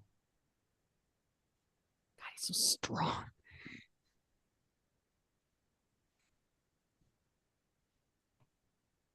Perhaps it is best that you are gone, that you leave here, that you do not return. Because I will not, if I rise to the point of cardinal, no, naysay it, I want more. I want what I want. You say, I can see it in your eyes. You think that I have fallen from the grace? You have no idea.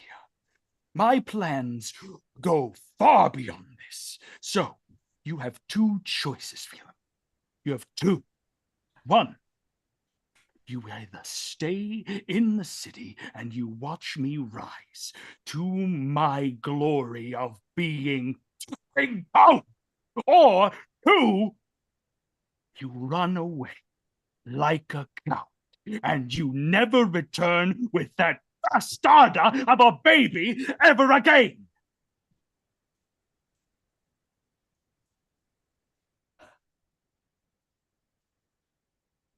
she lets this sort of proclamation ring out into this dead silence and just looks at you. I think you see she is several shades paler than she normally is, which she's already pretty pale. She thinks about it for a few moments and she says, meeting your gaze,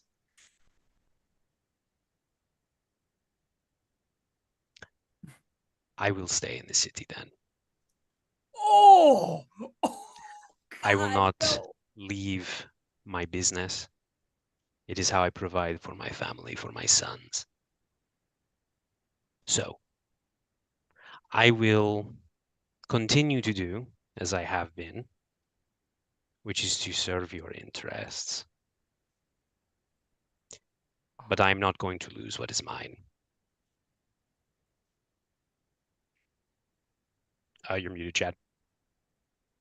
am I? Or you're just I super didn't hear duper you. quiet. Yeah, Or yeah. I must have moved away from the mic. It's fine. Mayhap. I have no intention of taking your family away from you as long as you allow this to occur. Why would I not? I feel like we are having the same conversations over and over again, my lord. I have already told you, if something happens to you, it probably happened to me too. I understand you are angry, you are surprised, but calm yourself. You are you will soon be a cardinal, potentially. You should start acting like one, yes?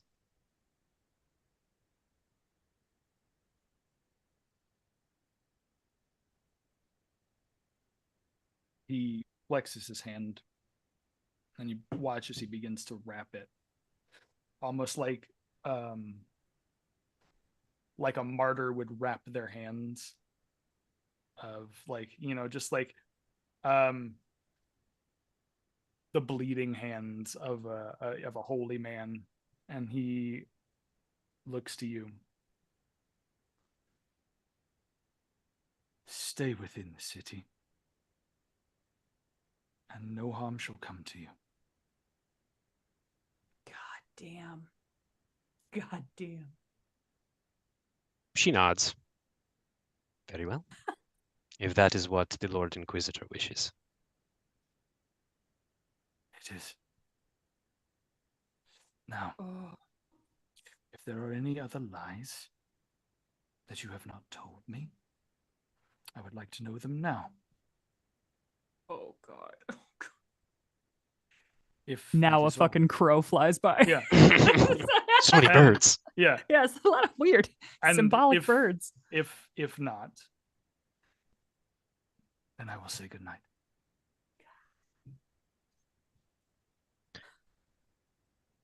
She looks at the ruined statue. I think she's definitely rethinking some things. She'll rub her chin and say, "Then good night it is, my lord. Sleep well." You as well. She nods and she'll walk out. Oh my God. Jesus Christ. Guys, wow. Holy shit. I was That so locked in. Mm-mm. I was so That- locked Same. into that. So different than Dang. I think he and I had talked about. That was Yeah, way man. different. Improv, Perfect, baby. as it should be. That's okay though. baby. Let's Philo go. is getting a black die. You are Fuck trapped. Yeah. Yeah. Yep. You are Yep, trapped yep. forever. Black. Yeah. Forever. I would have to agree. Yeah, no, black tie for sure. 100 years trapped, black. 100 years trapped. I Whoa. made my There you kid. go. Oh my Oh, God, no, not that no. many. It was Oh. bad, but it wasn't that bad. All the black dice. All the black dice. Here are 8 Oh, dice. 100 years of courtesan? What? Here you go, fucker. Fucker. Jesus Christ, man. Be God. more of the roses. I am so sorry if I burst anyone's eardrums or made That No. was No, astounding. no. That was, That was really good. beautiful. Okay. Cool. What are you gonna do I'm happy next? about that. Yeah, right? Yeah, Yeah, now it's your no. scene. turn. It's my scene now. Jesus Christ. Do you want to establish or do you want to I don't resolve? know if an Inquisition should say the Lord's name in vain. Yeah, that's a great point, Chad. You know what? Confess. Confess. Listen, I'll do my Hail Marys. That's all good. I think, yeah, you know what? And here's the thing. I have an idea of what I want, but I It think sounds like you I'm want at to the establish. point. There's a part of me that does want to, but I kind of want y'all to help me. So I'm gonna do resolve, and then y'all can kind of put those into place. And then I think I have something in the back of my head that I want to add into whatever scene you guys set up for me.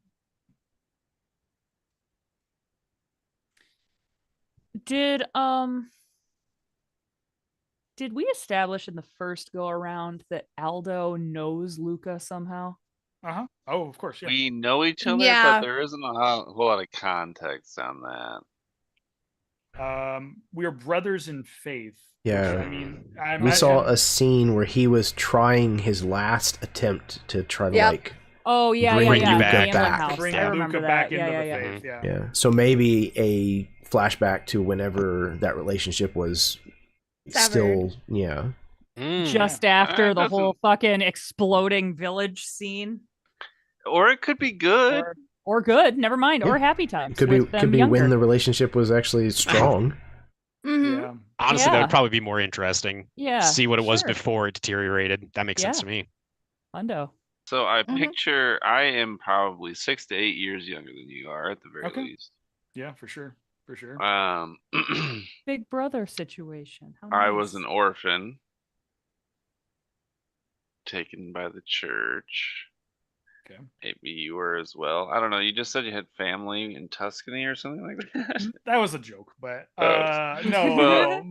But I like the idea. I imagine actually based off of something that Carrie mentioned a while back. I imagine that he is like an elder statesman. So I don't know if we're that close in age together Sure. physically, but I believe that Mhm. he does see you as a brother figure, right? Mhm. As a brother figure in his life, he sees you as that. And I think there is a moment where he's like trying to in a sense, I think there's this moment where we're discussing faith, and you can see that like his sense of faith is far more radicalized and zealotous than I think you had anticipated. And I think that's where, like, even though we are also on the same pathway, there's that clear branching divinity that's going to happen at some point.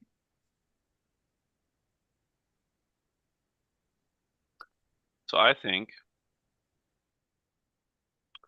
we are in the back of the church, and I am more or less in trouble because I got into a fight. Ooh. Dejected and defeated, I have been sent away to scrub floors while my oppressors are off on their own, and perhaps that's where you find me. Okay, no, this is fucking perfect. Thank you, Baron. Thank you for this moment. Okay, so I imagine that you're off doing this, and you watch his father Aldo walks up. He's a younger man than he is now, but he looks to you. My son, what? He kind of lifts your head up with just a finger. What happened? Huge black eye. Oh. What happened, Luca? They called me Horson. They did now. Did they? And he like pulls away from your finger. Who is they? Speak their names plainly. And if you cannot, you point them out.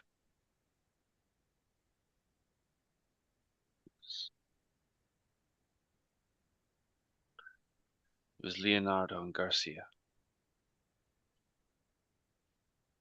I see. Why did we start the fight? Not to say that you did, but why was the fight started? I tried to listen to what you told me last time and stay away from them. So I sat by the fountain and I ate my lunch by myself. They came out, they pushed me in the fountain, and they called me Horson. My mom wasn't a whore.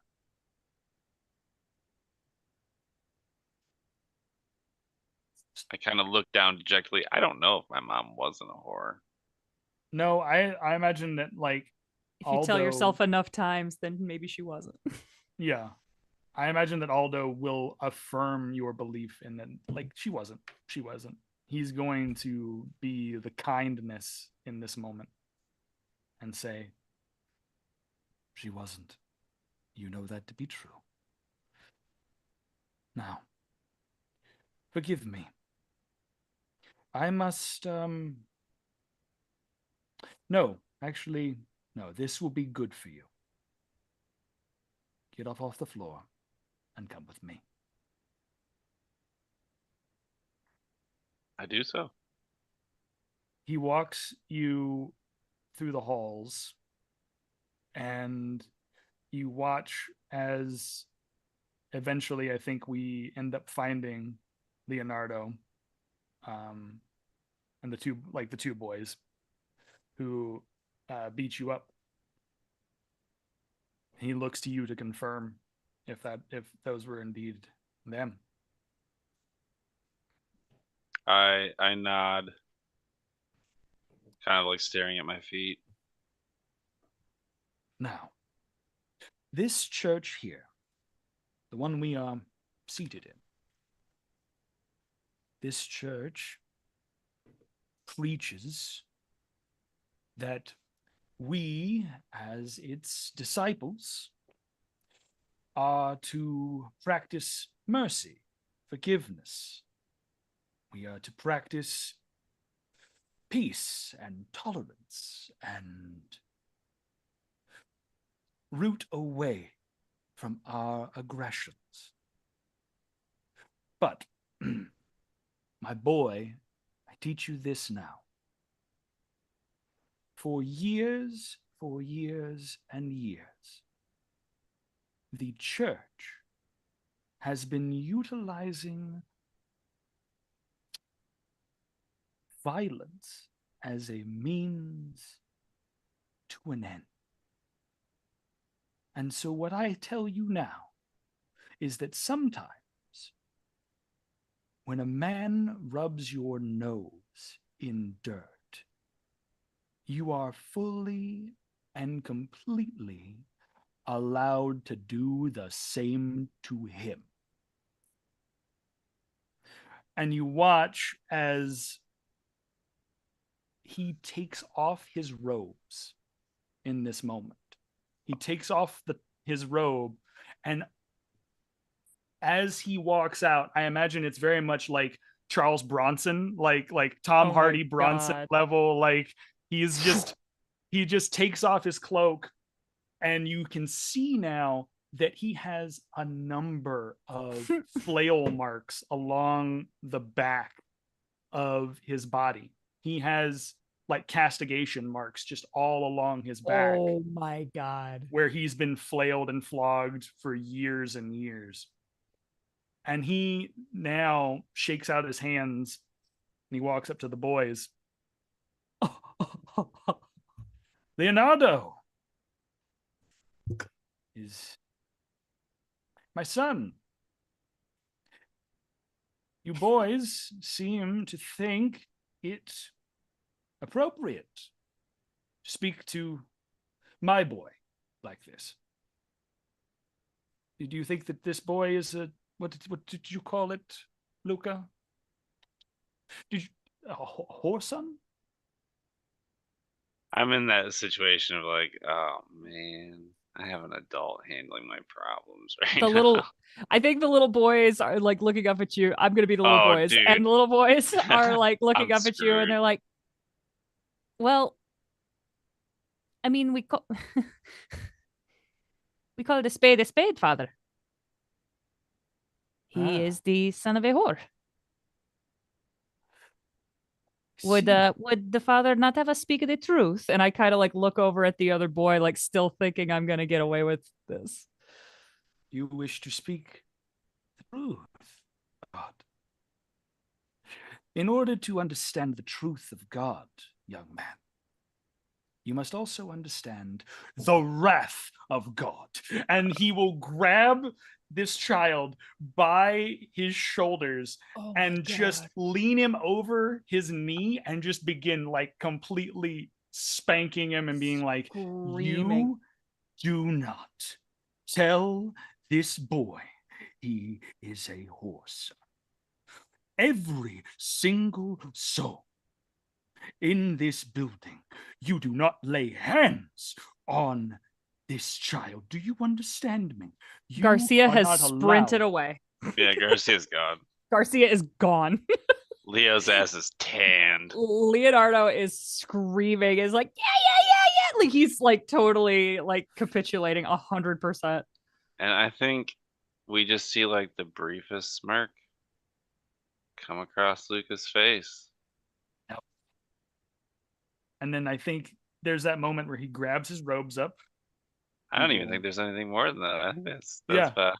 Yeah. He'll walk back to you. You are my boy. You're my pride and joy. Mwah. This is And going as right up on long- the fridge. And as long as you're under I love my you. care. You can do no wrong. Yeah, exactly. There's that moment of, my boy, Blue, you're my boy. Like, You can do He no like wrong. tussles my no hair. wrong, right? You get And I yourself a think- cookie. Yeah, exactly. So for a long time, I Have an think extra Oh, communion God. wafer. I'm getting my ass beat for this tomorrow. I think that their whole career for a long time, until you started to go away from the church, was good. And he genuinely had your best interest at heart. And then I the mean, I still level think of- you still do, ultimately. the Yeah. level of wrath, though, and the level of smite has turned to 11. So Mm-hmm. violence be damned. Bro is I God. Spank that child. he will My he will God. whoop any child's ass. No. It's a village. Take Holy some. shit. Oh, Takes- yeah. Heck yeah, dude. Uh, Well done, I'm happy boys. about Well that. done. All right.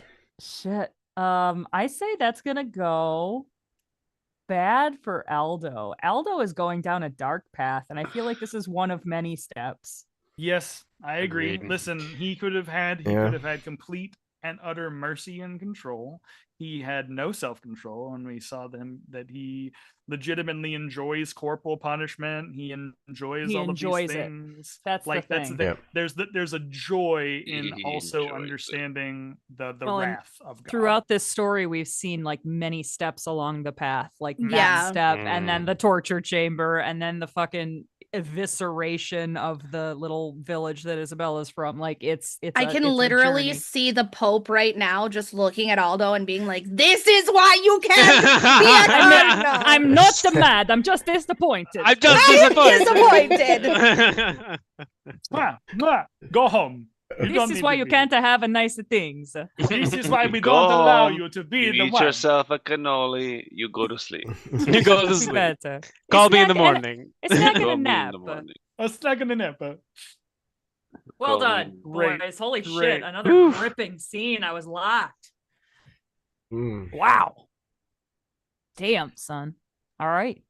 that leads us Double straight do. into Luca's scene. Just fucking Straight Yeah. into the fall. Ah, Here we go, great. baby. Let's So- rock.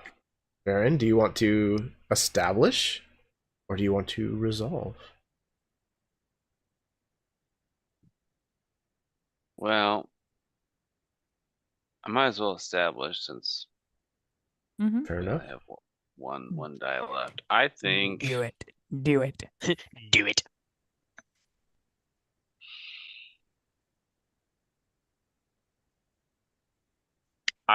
we are outside the church on like a neighboring building, very assassin style. Isabella, if you would Amazing.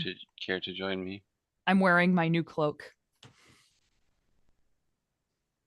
Yes, I would love. Yes, I'm there, and I'm like crouched down, looking, and you're just standing all tall and cool, and Or a farming in extreme. yeah, huge. We're posing. This is a We're fucking proposing. this is a teaser trailer snippet. But we are what are we overlooking?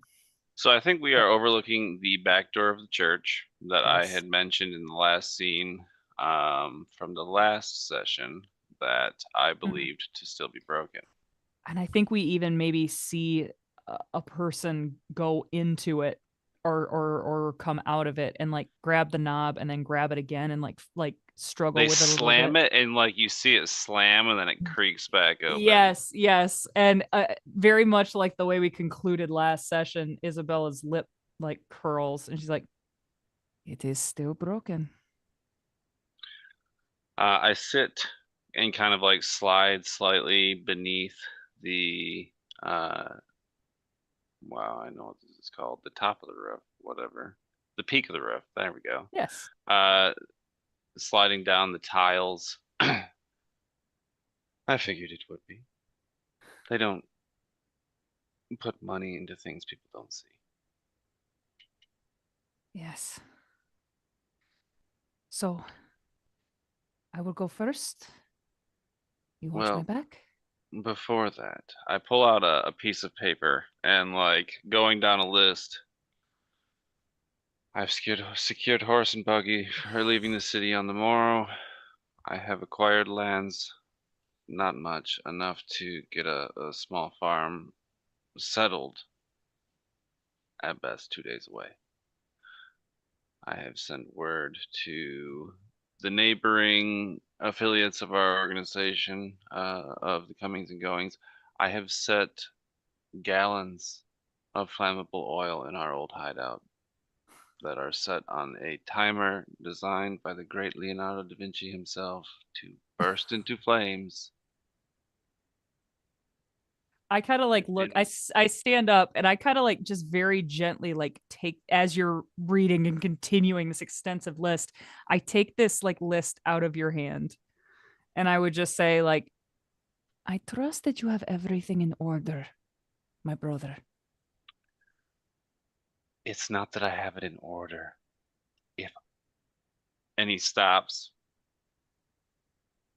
if anything were to go amiss, you need to know it. And he like pushes the letter into your hand.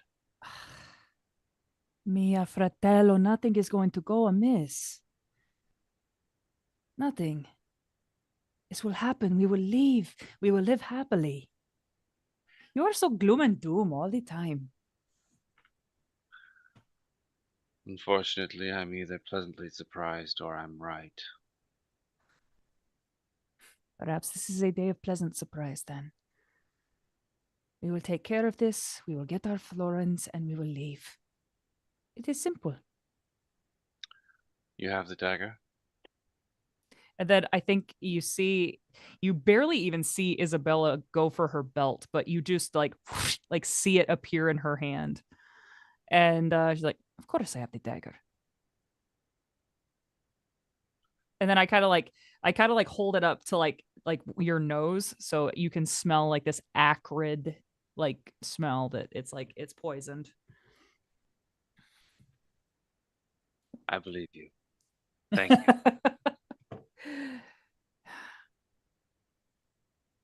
There is like the slight flourish as the simple knife that I've carried all these years.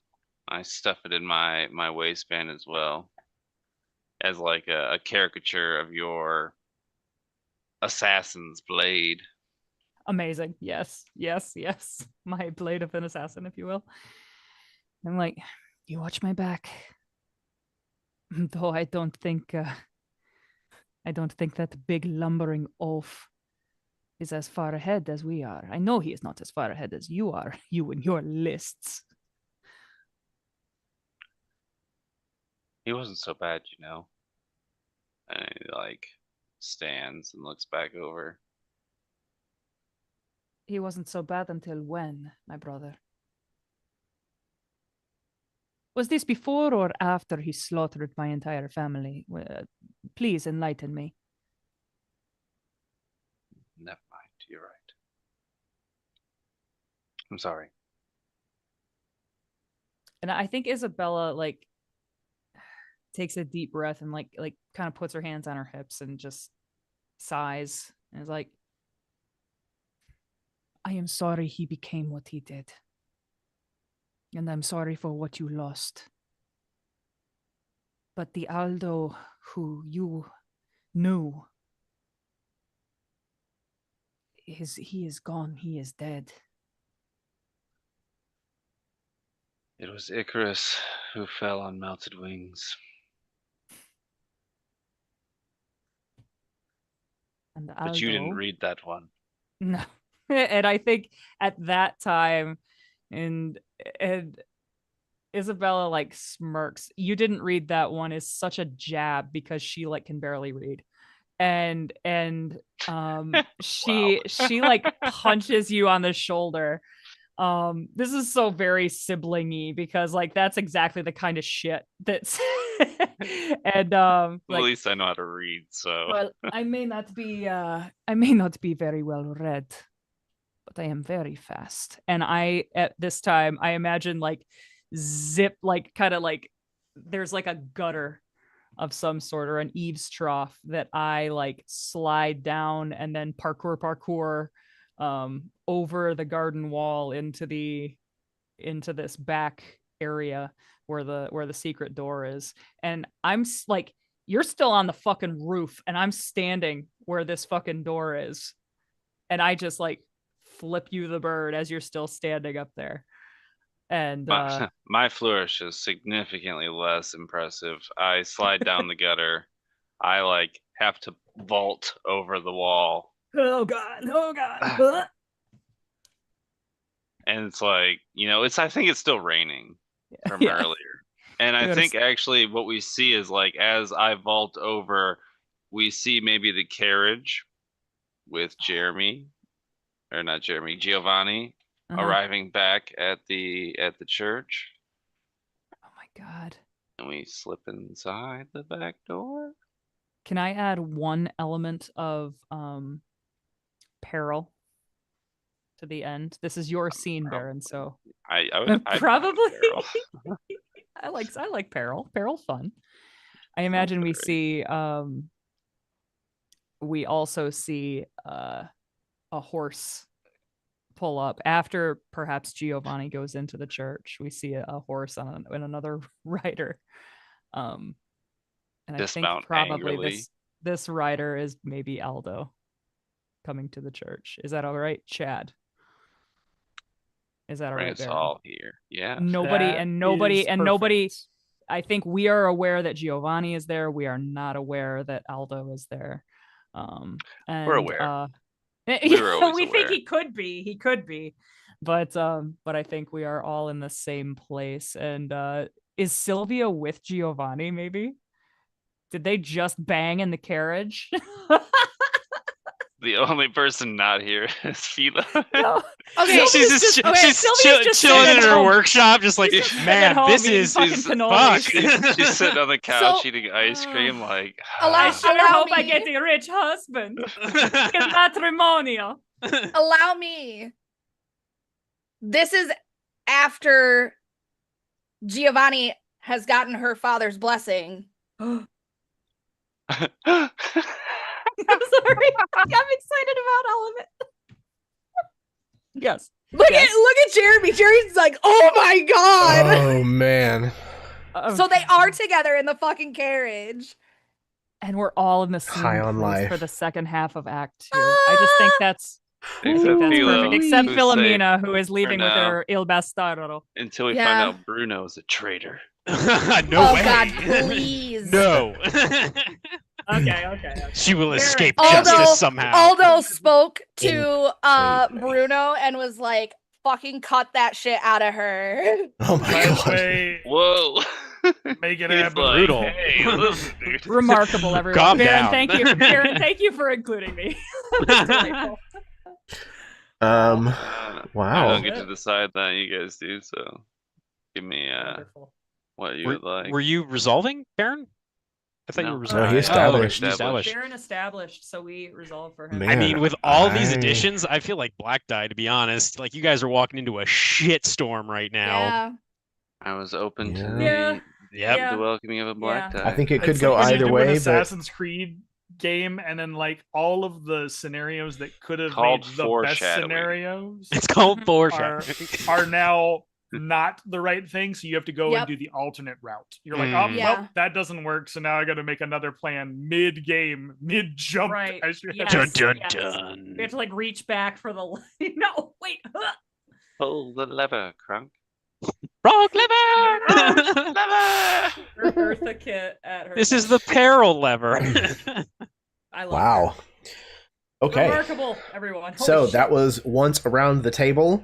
We're going to go ahead and take our break now, and when we come back, we will finish the last round of scenes, the final rounds of scenes, if you will, of our really fucked up story.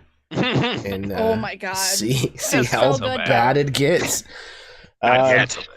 It's not Cannot so wait. So sit tight, bio break, refill your drink, smoke them if you got them, kiss your spouse, etc., etc. We will be right back with part 2 of Act 2 of A Portrait of Blood and Gold.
Hello, everyone. Welcome back from the break.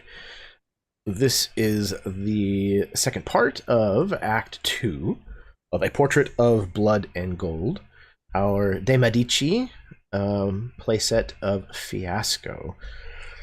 This is going to be the final scene for each of our characters, and then we will roll dice and determine the aftermath, the epilogue for all of these so embroiled persons. So stakes are kind of high. The tension's a little tuned up. Arrivederci. Like fucking guitar string, man. Exactly. Ready to snap. So I think, without further ado, we're ready to go. Yeah. So, Carrie, you want to establish? Oh, what did you have? I do want to establish. Okay. No, I was just eager to establish. Oh, do it, please. Establish all over the place. I will. And I want to be in a scene with Jeremy for no reason. I wonder what's going to happen. So I think what we see is like you see a hallway.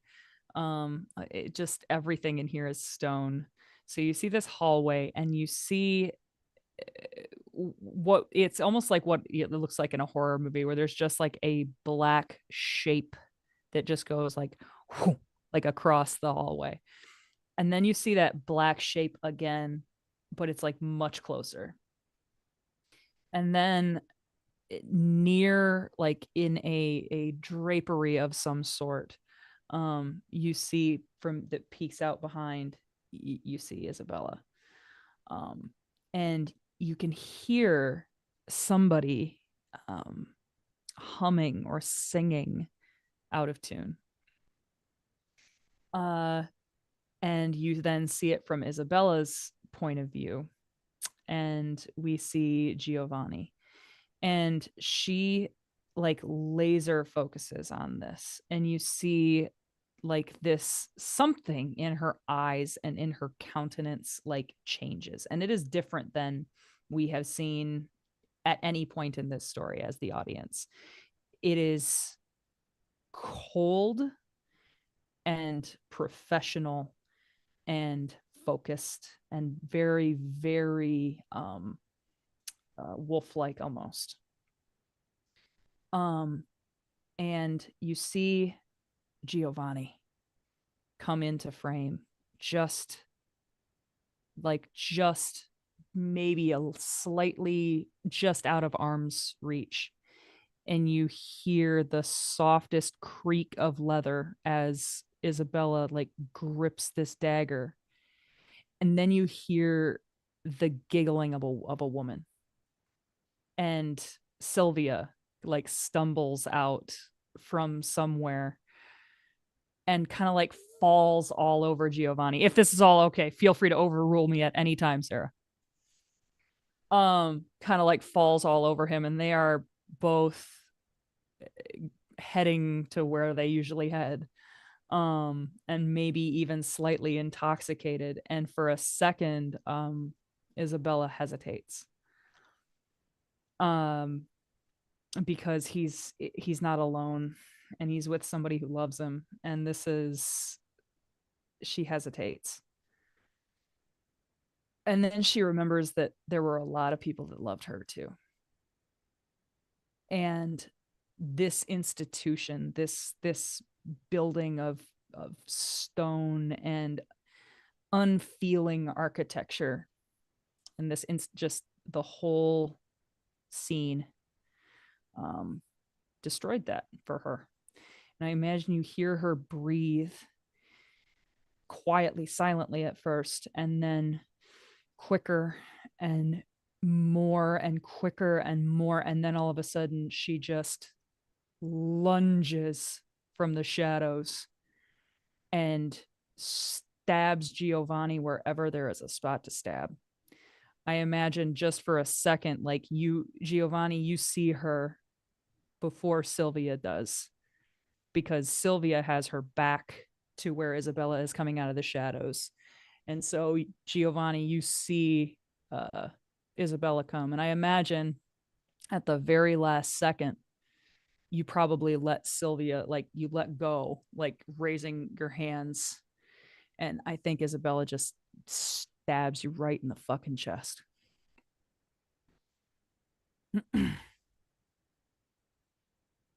Any last words, boss? And I imagine, but yeah, like Isabella is like, it kind of like guides you to the ground and raises this dagger one more time. Wait.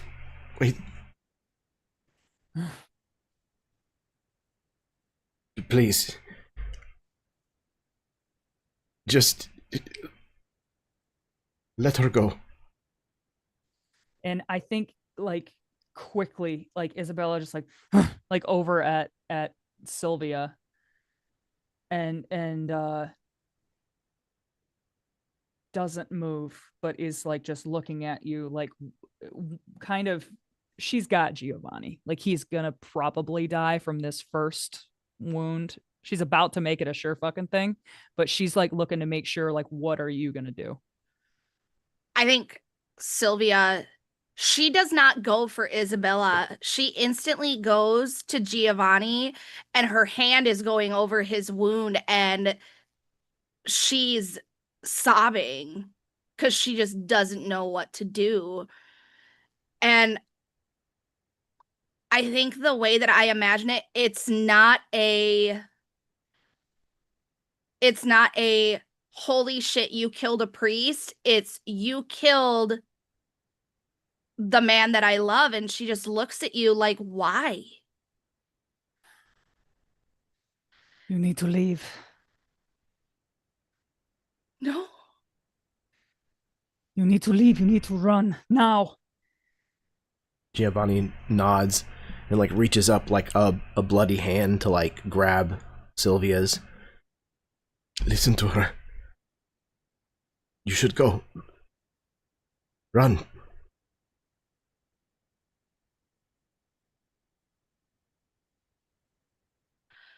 And I kind of, you look at Isabella, and for just a half a second, this killer look in her eyes turns to be like almost a pleading look. Like she doesn't want to fucking kill you too, but she will. Sylvia. I think she'll look between the two of you, and she'll turn to Giovanni, and she'll very gently just kind of cup his face with her hand, and I think she'll just tell him, until we meet again. And she will actually lay across his chest, and she will just tell Isabella, you might as well kill us both. Giovanni is like protesting. No. You cannot. Please, you must go. You must live your life in the beauty of God. Not in this kind of sadness, this anger. Not for you. I imagine she moves just enough to let her head rest on your shoulder.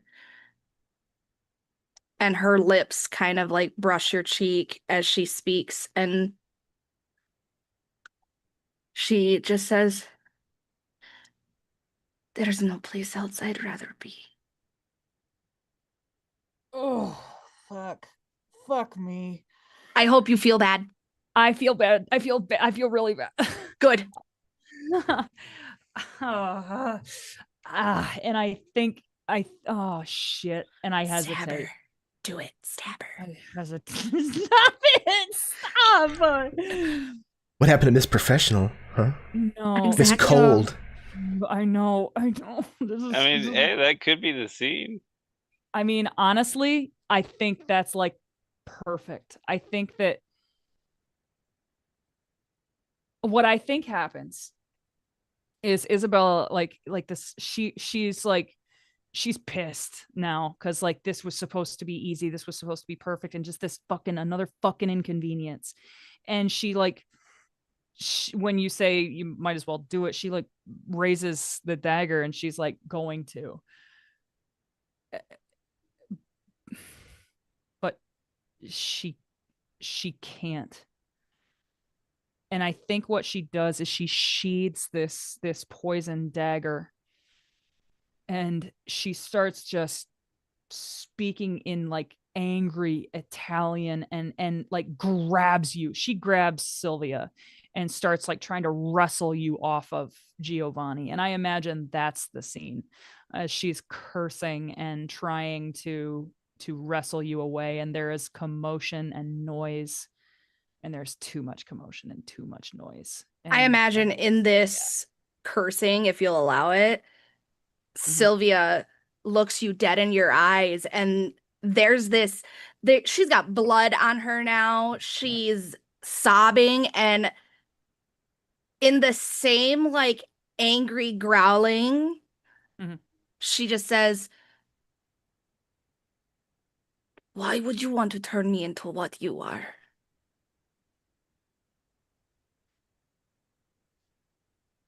Oh, Let me die with him.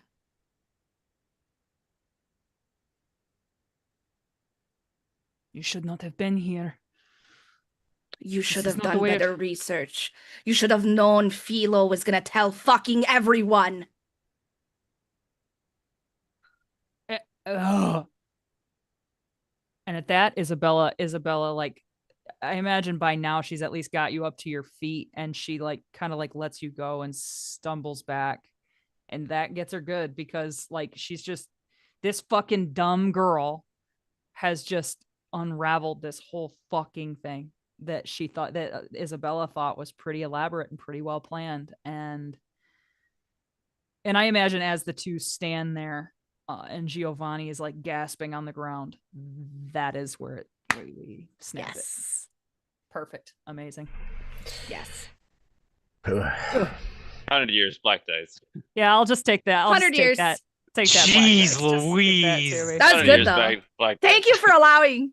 Oh, absolutely. Mhm. That was Is exceptional. that what 30,000 goddamn florins in gold gets you? This unprofessional bullshit. I'm just- Listen, that was great.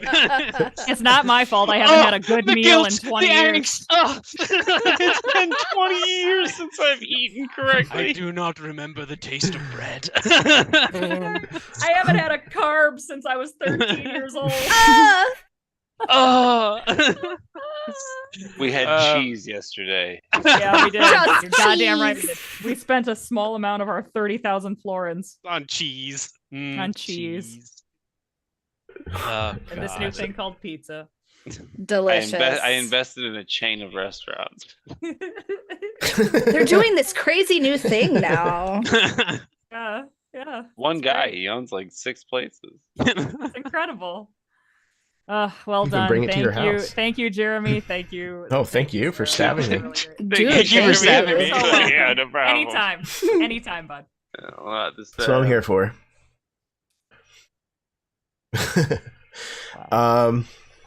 Okay. So, if it is going to be my scene next, then I suppose I'm doing a flashback. Facts. And I think That's why I the, asked. I wanted to make sure because I don't want to back you into a corner, but like this Oh has no, been it's coming. all good. Like we knew this was happening. We knew this was coming. It was part of the setup.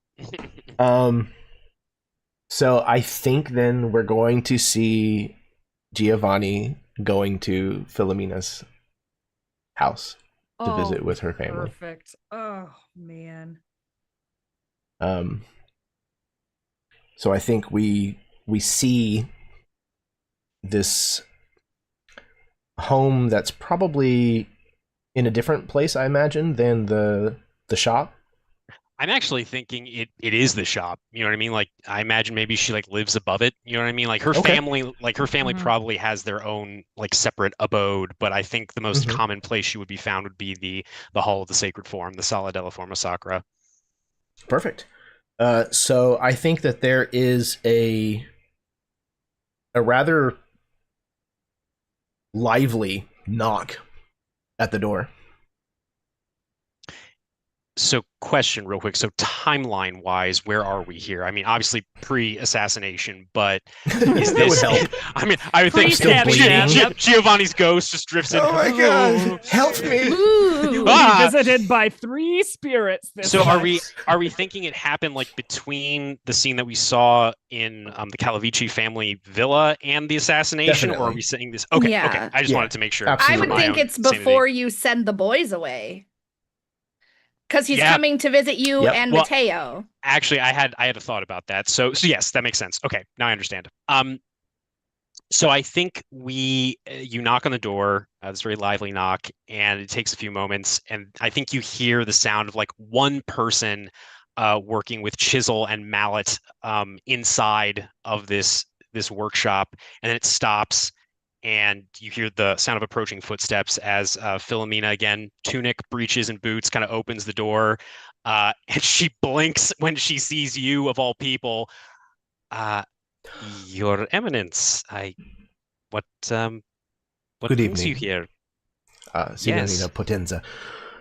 It was brought to my attention that you have a child who is ill. And Go ahead. I was in the area and thought that perhaps I could come and speak with the child. Her brow furrows. She kind of glances back inside and looks back to you. That is very kind of you, Your Eminence, but I am afraid my sons and my husband, they have gone to the Green Haven, to Il Paradiso Verde, one of my husband's family's villas out in the country. They are not here. But, Oh, well. and I think she furrows her brow and then she says, come in. And she'll open the door a little wider for you. I think there is a moment where his hesitation is pretty palpable. And then he smiles and he nods. Of course. I hear that the country is beautiful out in that direction. Hopefully the weather is agreeing with your child's condition. I imagine it's still like raining a little bit. Not so much, but come in. And she'll close the door. I think, as always, Bruno is standing in a corner.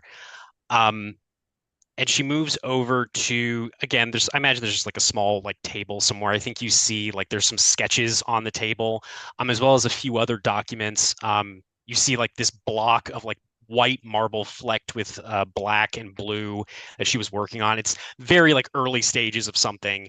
So you're not entirely sure what it is, but Giovanni first crosses to Bruno. Mm-hmm. Yes, I believe that we have met once before. Bruno, was it? And he extends his hand. It is, Your Eminence, good memory. And he will get down on one knee and kind of kiss the ring. Some things still work in my favor, I suppose. I was Giancarlo Bellini's bodyguard for a time. That is probably why you recognize me. Yes, of course. Of course. I think Which is Philomena good. watches this interaction, kind of like tilts her head to the side. Interesting. It is good that people can count on loyalty these days. It can be hard to find in Florence. Well, it just kind of looks past you towards Philomena. Giancarlo was not the kindest man, but he was good to me. And when his daughter came to ask me to serve her, how could I refuse? Indeed, he says as he turns back towards Philomena.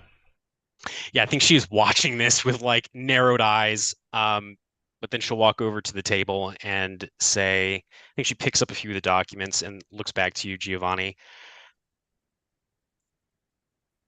I am curious, Your Eminence. What are your thoughts on Father Aldo Gamlieli?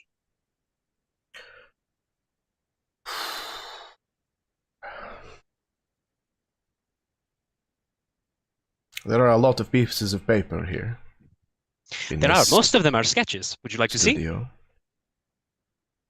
I would. And I think she does. Go ahead. But my point is that I think it would take more pieces of paper still to fill my thoughts on Father Aldo. Ah, I see. Father Aldo is a complicated man. Hmm. I think she was like moving to show you this sketch that actually it looks like sort of the sketching of a statue of her sort of embracing her two sons. Her husband is nowhere to be seen in this sketch at all. But I imagine it's done in like some kind of like classical Roman or Greek style. They all look like almost like demigods essentially in this sketch. But she sets that down. She'll gather up a couple other documents and she says, "It is a strange thing, Your Eminence. I wonder if he has always struck me as a very lonely man. I cannot imagine he has ever walked into a room and people have genuinely been happy to see him. I cannot imagine there's ever been a time when someone smiled because he was present, without feeling some fear that if they do not smile, then they will be punished."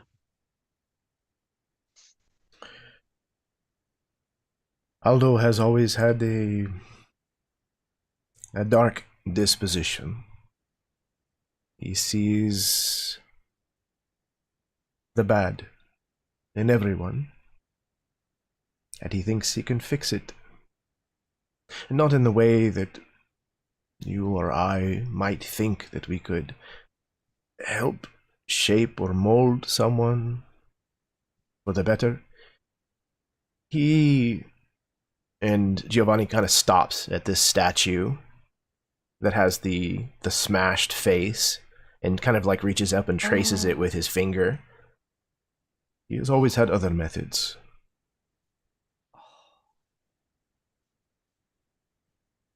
It is a painful thing, Your Holiness, to live a life that is devoid of affection of any kind. I am blessed because I have my sons, but obviously the affection that a mother has for her children is a little different than having a good friend, or she kind of tilts her to the side, a lover. It is a different kind of affection. I have a feeling that Aldo Gamlielli does not receive much affection. That does not excuse what he does. What he does is monstrous, in the name of God, of course, but still, it is monstrous. I would agree. He is an instrument of the Church, of His Holiness. His position here is not one that I would choose if it were up for me. He and I have a different way of looking at the truth of God. Truth is a tricky thing, isn't it? It certainly can be. As far as the affections part of Father Aldo's life goes, I am not entirely certain that he has seen much affection. Though, I have heard rumors. A holy man that listens to rumors. Are you also an inquisitor? No, but I do take confession for a large number of people. She looks down at these papers she's holding, looks back to you, I imagine she is thinking back to the conversation she had not so long ago with Aldo in his sort of estate, where she saw just the rage and just the uncontrolled, unrestrained brutality of this man.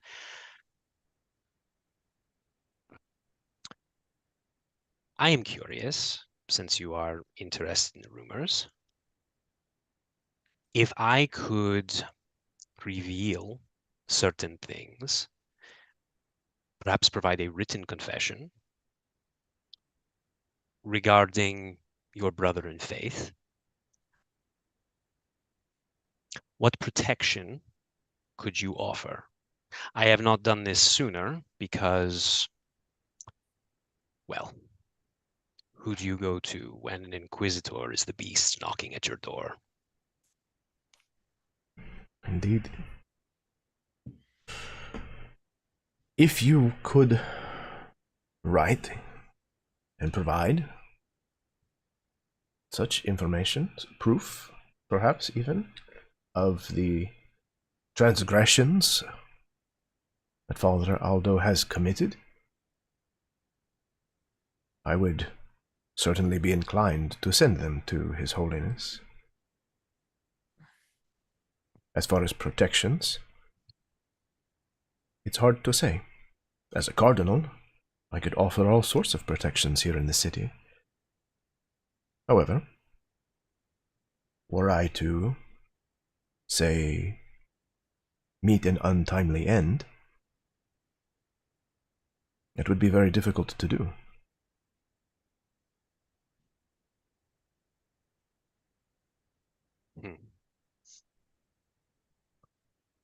That is a very good point. Everyone is so concerned about assassins, it seems. I do not know why. That is more of a risk that the courtiers and the clergy must deal with, I suppose. The common folk, like myself, we do not have to worry about these things. But here, and she will hold out these documents to you, Giovanni, just in case. And I think if you were to read them, Giovanni, it is a confession, but it specifically states that she was threatened and seduced by Aldo into basically doing what she did, serving as his creature and pawn. And I think she even insinuates that he is the one that through her potentially is orchestrating some nefarious deeds. I think it's a little light on the specifics about the assassination, but I think this is Philomena hedging her bets in this situation to see either way, potentially either if Giovanni dies or if he doesn't, that she has some kind of security essentially, and maybe Aldo gets removed as well. And she'll say, I would very much like to retain my business, of course. It is how I provide for my family. I feel like I say that all the time, but some people just do not seem to understand. But we shall see what we shall see. Your Eminence. I will strive to do the best that I can with the time that I have left. And please, give my love to your son. I hope that he recovers swiftly and is able to return home. I hope so too. I think Giovanni leaves. But I think that there is a second part of the scene, much later, where Giovanni is in his office study, writing, and we see the letters, the papers that Philomena had given to him, like next to him, and he's penning a letter of his own, and we can see that it is to His Holiness, where he discloses, the substance of these letters, and then begins a new paragraph discussing how Philomena is not to be trusted, that her father was a liar and a thief, and that she does not seem to have fallen far from the tree. And that while Aldo may be guilty of the things she accuses him of, that she is absolutely in conspiracy with him. Oh my God. I don't feel so bad about stabbing you in the chest. And then he seals it. Nugget. Wow, with wax. With red wax. Devastating. Okay. That's bitchin'. Good job. Holy shit. I Jeremy, think well done. white dive for Giovanni, because potentially so. he's fucked over pretty much everybody that was arrayed against him potentially. Honestly, he has set the dominoes up. Even though He he has. dies. Yeah. And I would say too, from a PC standpoint, Jeremy has fucking really done a good job with the flashback. Yeah. Yeah. This is a really great way to weave the story. I say white die as well. Agreed. Yeah. Okay. Thank you. The last white die. Oh God! Now Unless- everything goes down the fucking tubes. Take your Mm. white die. You're gonna die. Oh wait, you already did. Already dead, but the fucking dominoes fall, man. Mhm. The letter's been sent. Okay. Incredible. Technically, he's dying.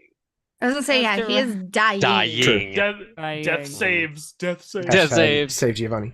Let him die. Oh wait, I'm a fucking cleric.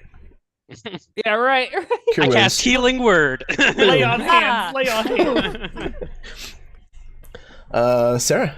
Oh God, is it bad that I kind of want to continue a scene with Carrie? I'm ready. Not at all. I think that's Not gonna bad. be me establishing, and I'm gonna continue sense. on this scene with Carrie, like before anybody else comes in. And she sees that like oh shit look on Isabella's face when she mentions Philo's name. Mhm. I hope you know that you did this for a woman who will do anything to make sure she does not get in trouble. I can bet more money than she will ever give you that she has already turned against you and told Aldo, who has probably written to the Pope by now. I don't care anything for your Pope. That is fine. He is miles away. He cannot do anything to me. But he sends Aldo and other inquisitors after you, and I do not think you want that. Ooh, and Isabella is trying to keep her face so locked, but like her stomach just dropped into her feet, just kind of at the mention of Aldo, but like the thought of him like specifically coming after her is pretty scary. You didn't have to interfere. He's going to die anyway. And I like look over at Giovanni, who is still in dire straits. Coughing up blood. We were going to get married. That is what we were coming back here for. We were coming to raid the Pope and to celebrate. That is what was happening. Whether you approve of our Pope, our cardinals, our inquisitors, I do not care. I don't care that whether you approve of them or not.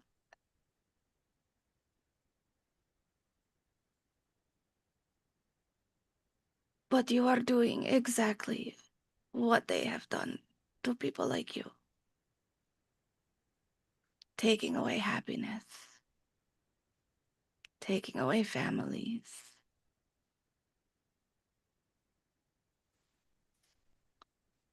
You don't know anything about taking away families. I have Look at seen you. what they do. I have always been against that. And yet here you are. I With am a very here. healthy family, I assume. My family? Yes. My Your family, your is rich also family. the Look one at you. who gives food to the poor. We make sure that those that stay around us are fed, because no one should be without.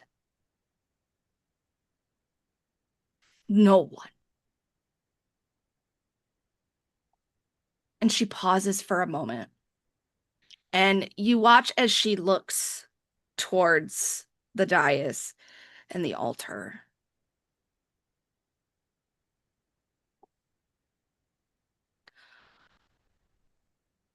Go through the kitchen.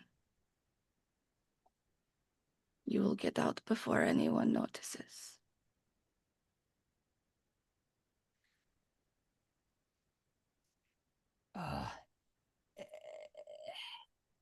I just want the knife. Why? Why do you think?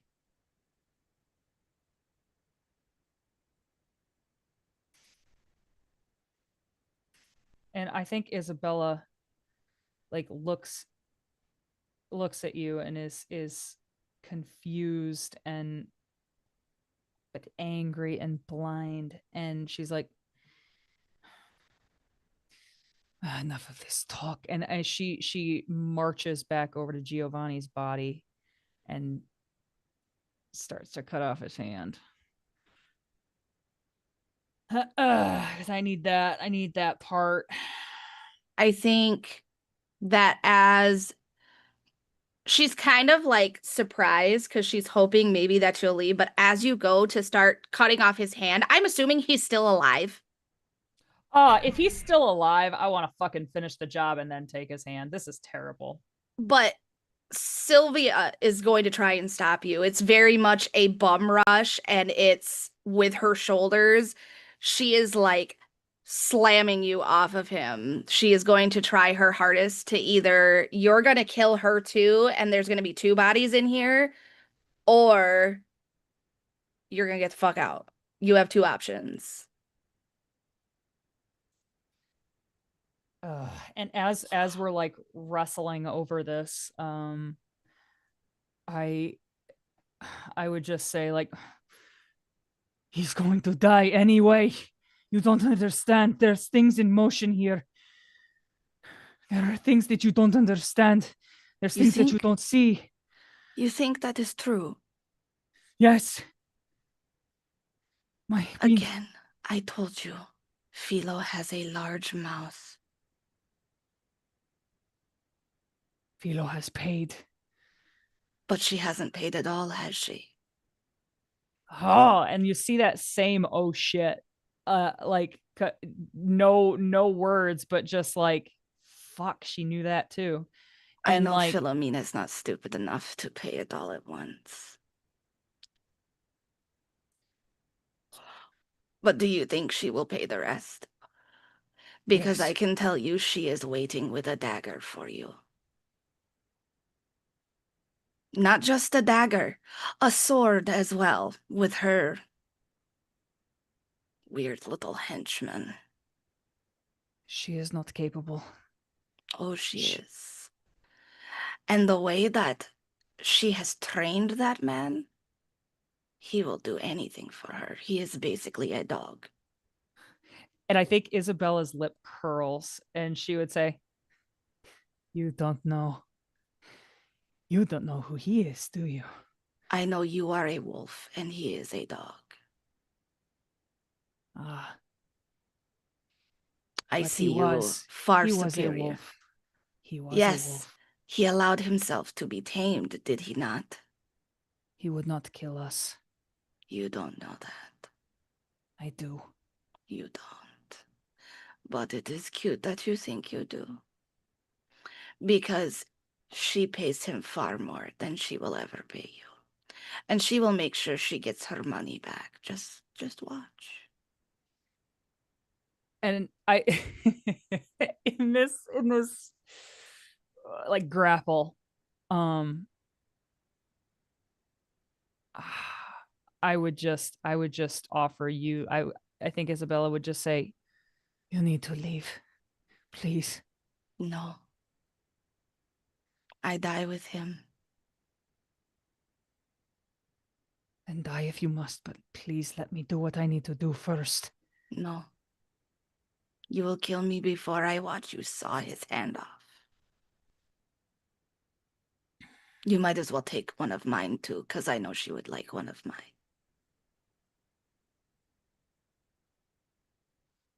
I can't do it.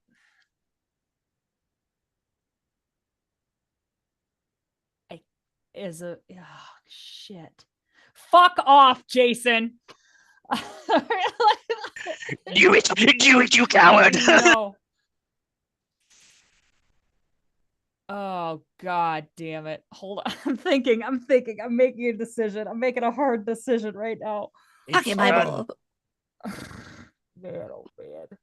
I won't be mad. I don't think you will be. I don't care about your feelings. I care about the story. I wonder. Oh shit. I don't care. So, from a factual point of view, let's look over some facts here. So, from a factual point of view, you have been paid half of your fee, right? Philomena, although I don't think she ever said her name, she did come to you and say, hey, these are some complications you're going to have to deal with. She could just be like, nah, go and deal with this. I'm not going to tell you. Good luck.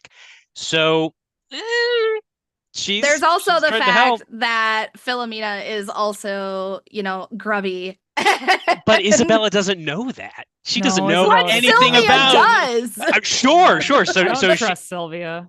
Okay.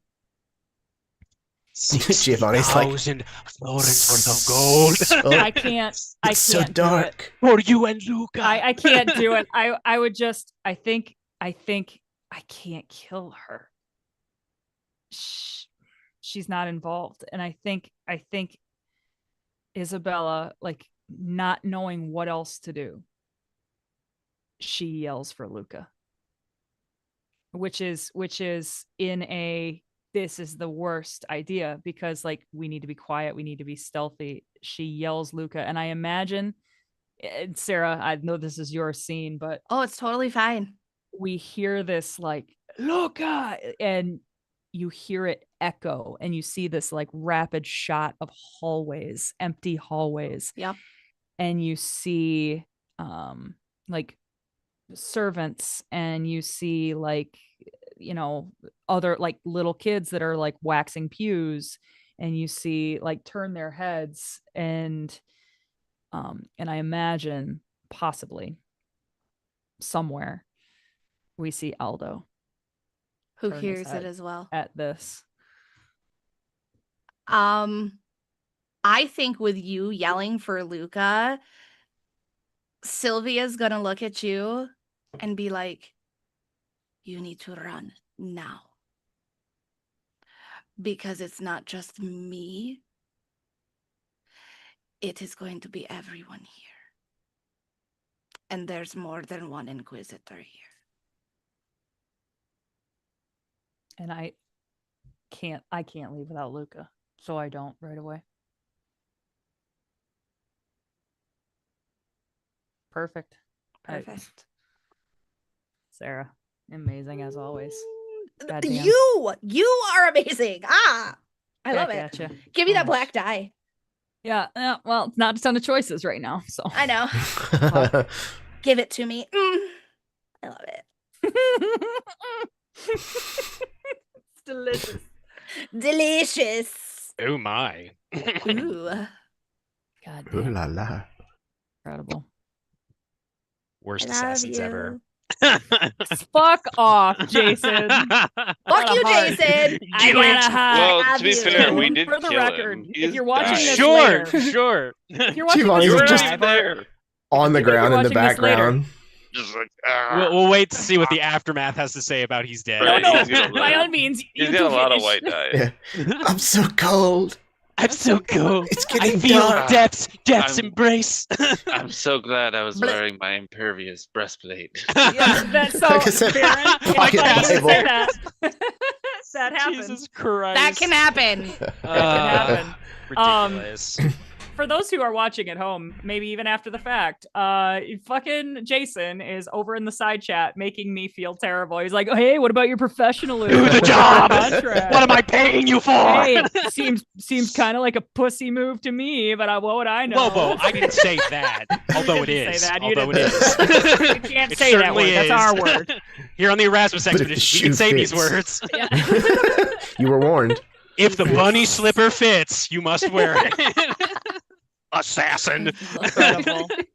All right, Ooh. fancy guy. Since you know all the answers, what do we got? Yeah, Jason, you're up man. next. You want to establish, or do you want to receive a black die? I mean, basically, you know what? I think I'm gonna resolve. I'll let other folks establish. I feel like it's got to Okay. be some kind of flashback because I don't know what she would be doing in this moment. You know what I mean? Mm-hmm. But I can't. I mean, I have like maybe an idea, but I'm curious to hear what the rest of the group has to say. Mhm.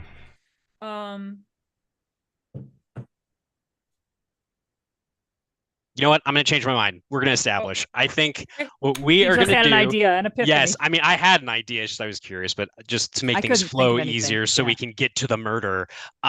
I think I would like to establish a flashback with Aldo, actually. I would like to establish sort of the precursor to sort of Philomena and Aldo's sort of first encounter in the torture chamber, kind of when they first like came together essentially as two individuals about 3 months ago.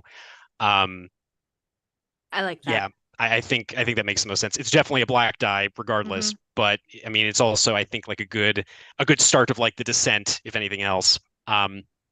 So I imagine honestly, this is probably at some party, Aldo, late at night. I think this is probably actually at the home of the Potenza family, of Philomena's husband's family. I think it's probably being thrown by Matteo, by her husband.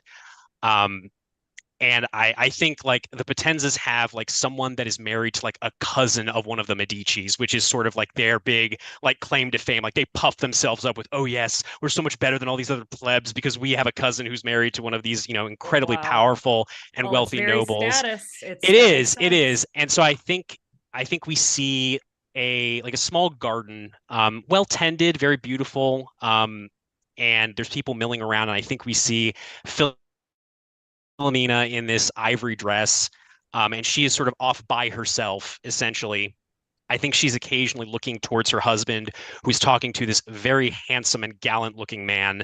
The two of them are very close to each other. I think she's just staring with this like mixture of just this deep sorrow and this just almost agonizing shame in her eyes.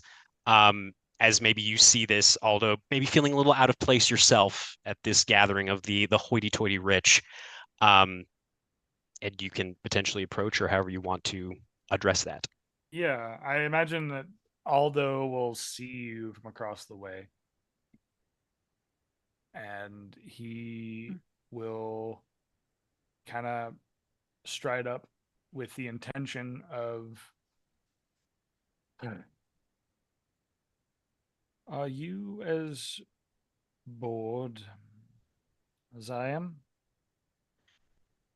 She looks a little startled, seeing an inquisitor. I don't know if you're in your like full regalia, but you're No, known. I would imagine. Yeah. I would imagine. Honestly, remember, I think in one of the recent scenes we just mentioned that like you were going to be there for his inauguration of being an inquisitor. So I imagine Right.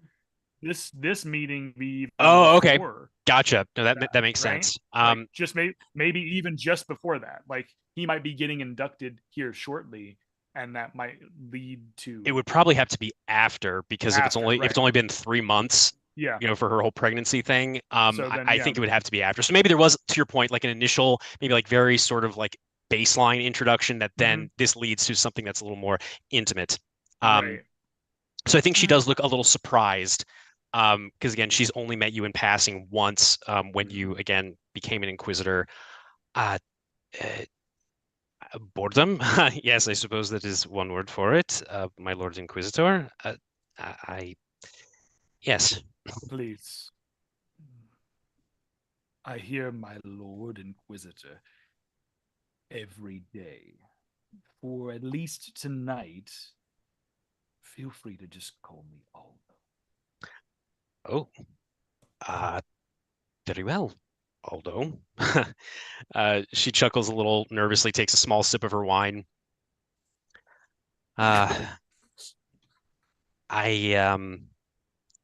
Yes, I'm not especially fond of my husband's parties. They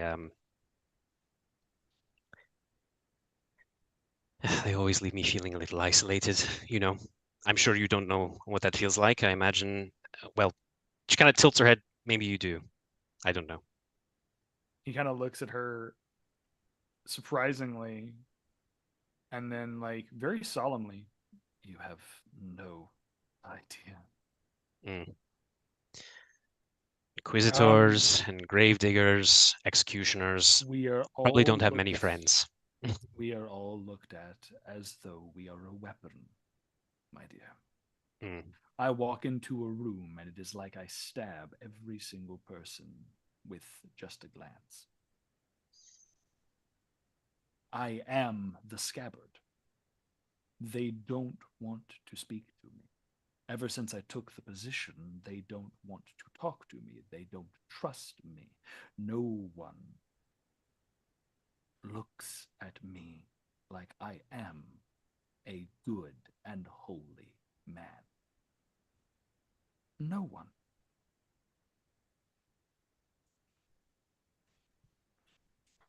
That sounds very lonely. It is. Exceedingly so. But I have come to terms with it. I understand it. Much as I believe, he kind of looks over at Mateo, you do as well. You know how it goes, my lord, or Aldo.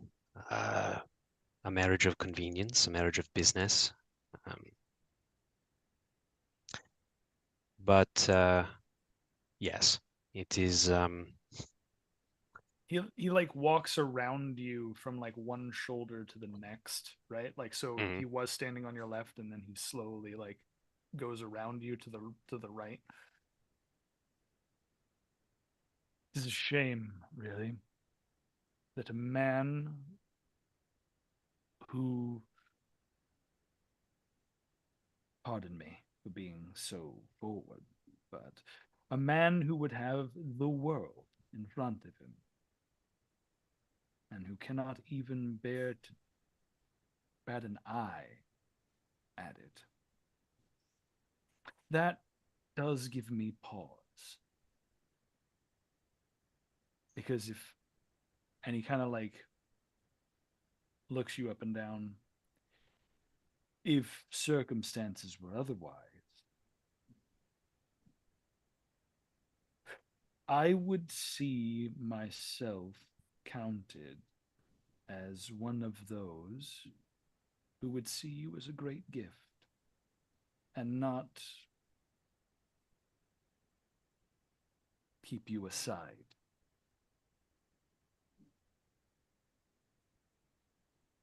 She leans back. I imagine there's like some kind of like low wall or something that she was standing beside. And I think, Aldo, with your very perceptive gaze, I think you see that this is someone that is so desperate for affection of any kind, because it has been denied to her for most of her life, that she's definitely taken in by this rhetoric to a certain extent, but she is cautious. Um, and she says, "That is very kind of you to say, Aldo. Um, very kind indeed. I I love my husband, but I do not think he feels the same. I do not think he will ever feel the same, no matter what I do, no matter what I say. It is a difficult situation to be in.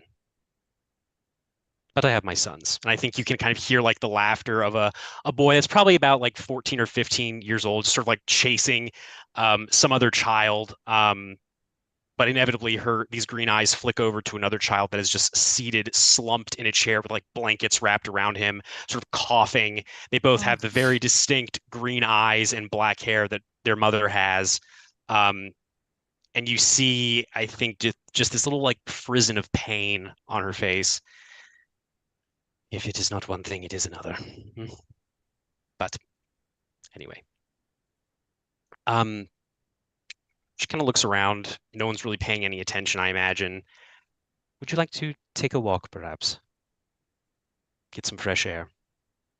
He smiles, and it's such a weird thing because for the longest time in this story, we have known that Aldo does not really smile. He has no real countenance of like happiness or anything. And in that moment, I do think you catch him and he smiles. And then he leans into you and he says, even if only for a moment, if I am to allow myself to be in the presence of a work of art, then let it be so.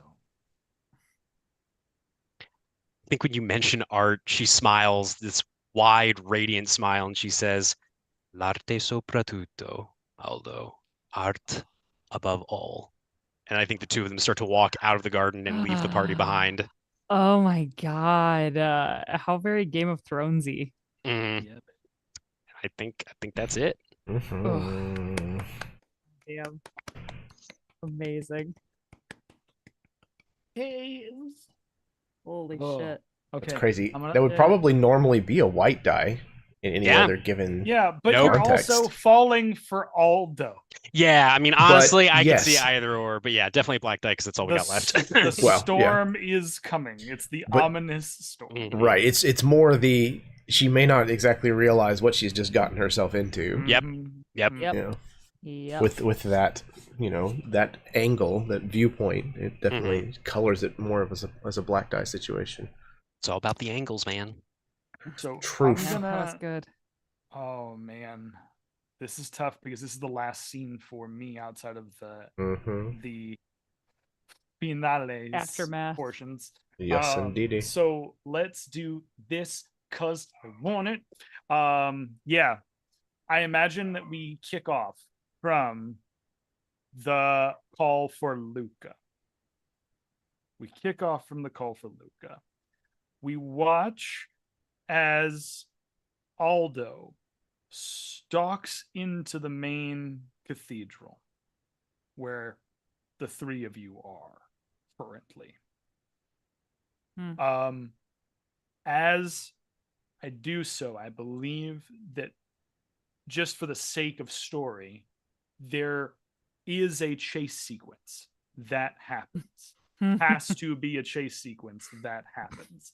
Yeah. I don't believe in me bull rushing into this room and No, you that's not fine. being faster than me to at least attempt to get away, right? So he will rush into the room, see that Giovanni's dead, see that Sylvia is Thank you, Jeremy, for standing that visual. right next to the body, right? Mm-hmm.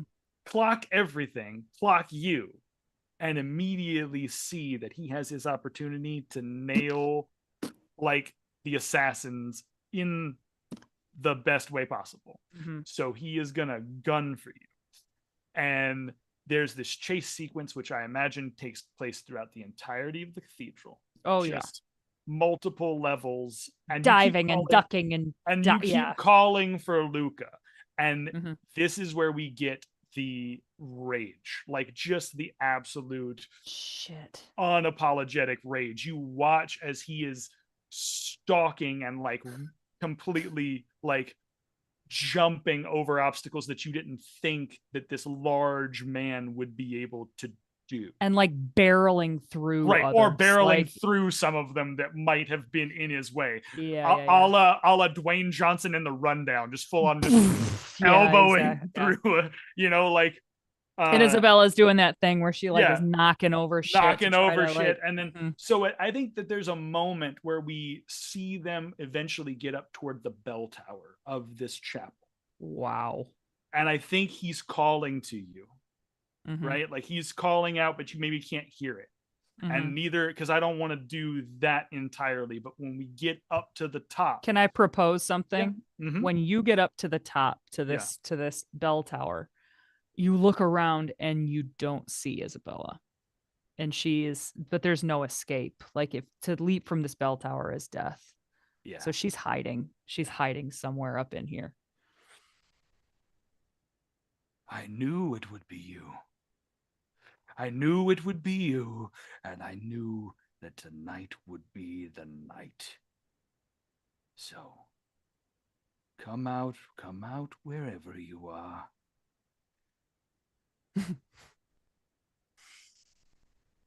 And I would call up into one of the bells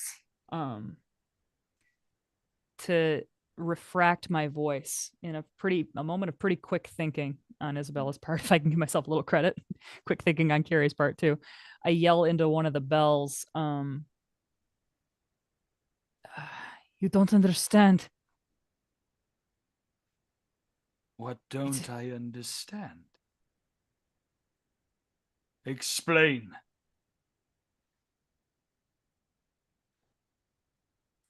We just needed to get away. To leave this place. And you thought that doing so would be killing a cardinal. Boom. Do you like fucking I punch full a on bell? punch a bell, just ding, Boom. And there's like this just reverberation that is loud. Do you have a pauldron of some sort on? That's metal on metal. I feel like it's a mace. It's one of those it's a mace that is like, it is definitely akin to like one of those Crusaders mallets. Like it's like a full on. Yeah. And I think upon hearing that gong, Isabella, I imagine the camera shot is her in the foreground and Aldo in the background, and you see Isabella like scramble to another hiding spot, hopefully without him seeing. Yeah. And you hear her say, "What is one dead cardinal? Your faith has plenty." You're right. Plenty of men. You're right, it does. But do you understand what this does for me? This, you and your entire cabal, everything that you are, if I remove you and then I show it to all of Italy,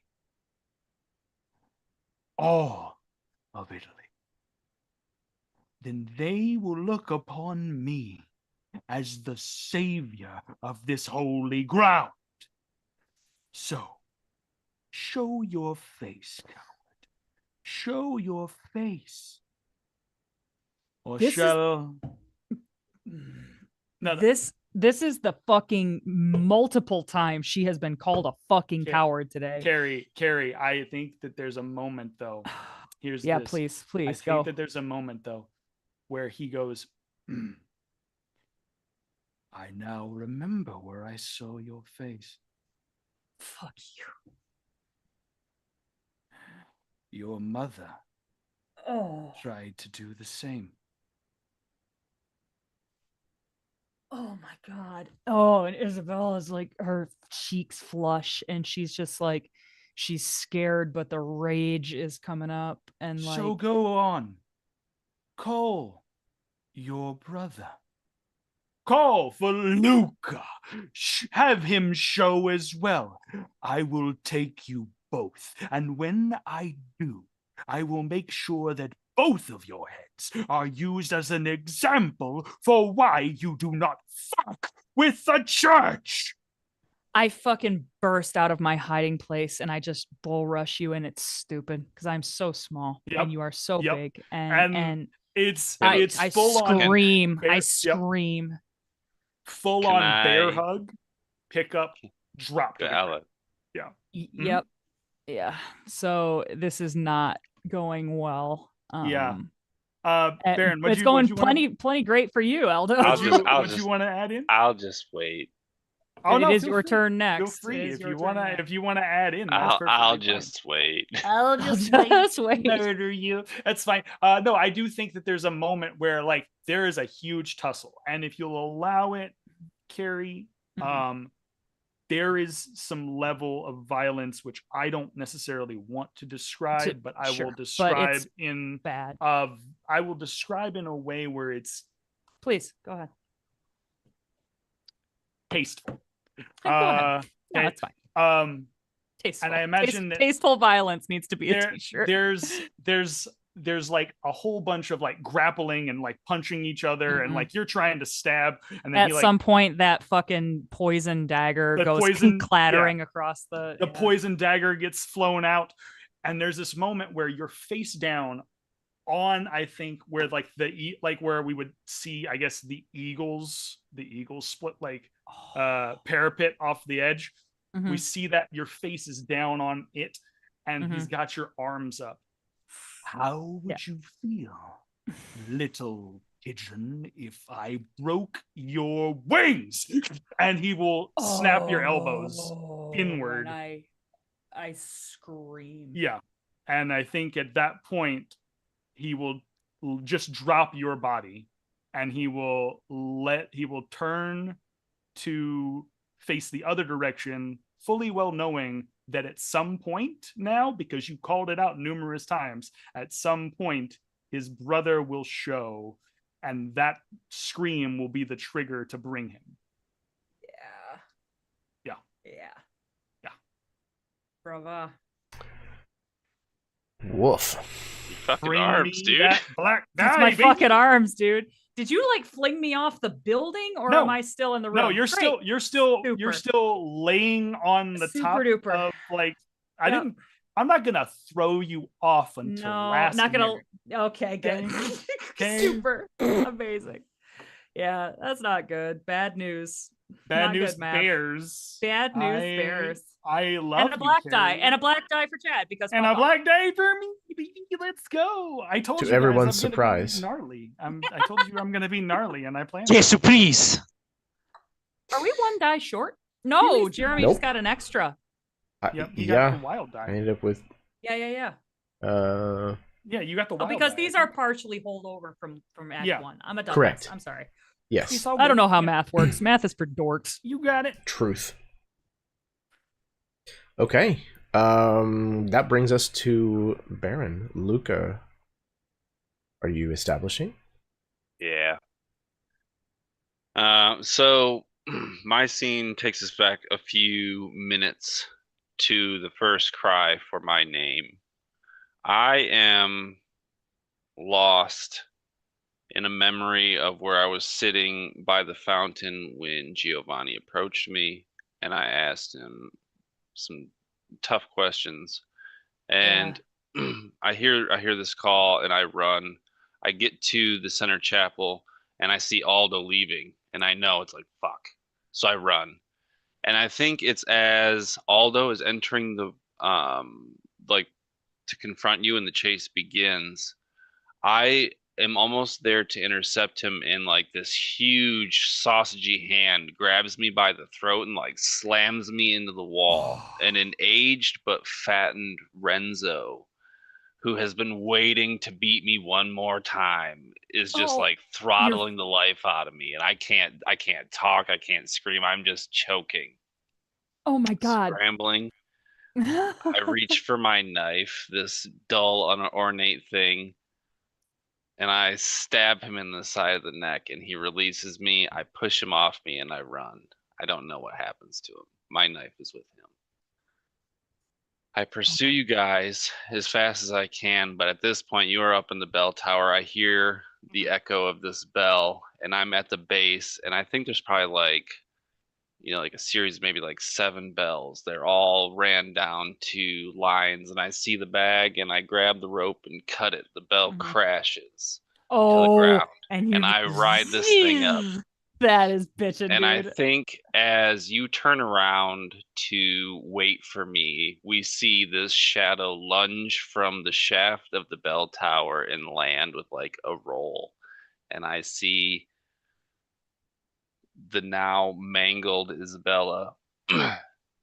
And like a rabid animal, I see you. I see the dagger that has skittered across the floor that is now at my feet. And I pick it up. I level at you. When I send you to hell, you let him know Luca Lombardo sent you. And I will charge, and I'm just going to try and impale you with this knife. Yep. Yes. Impale.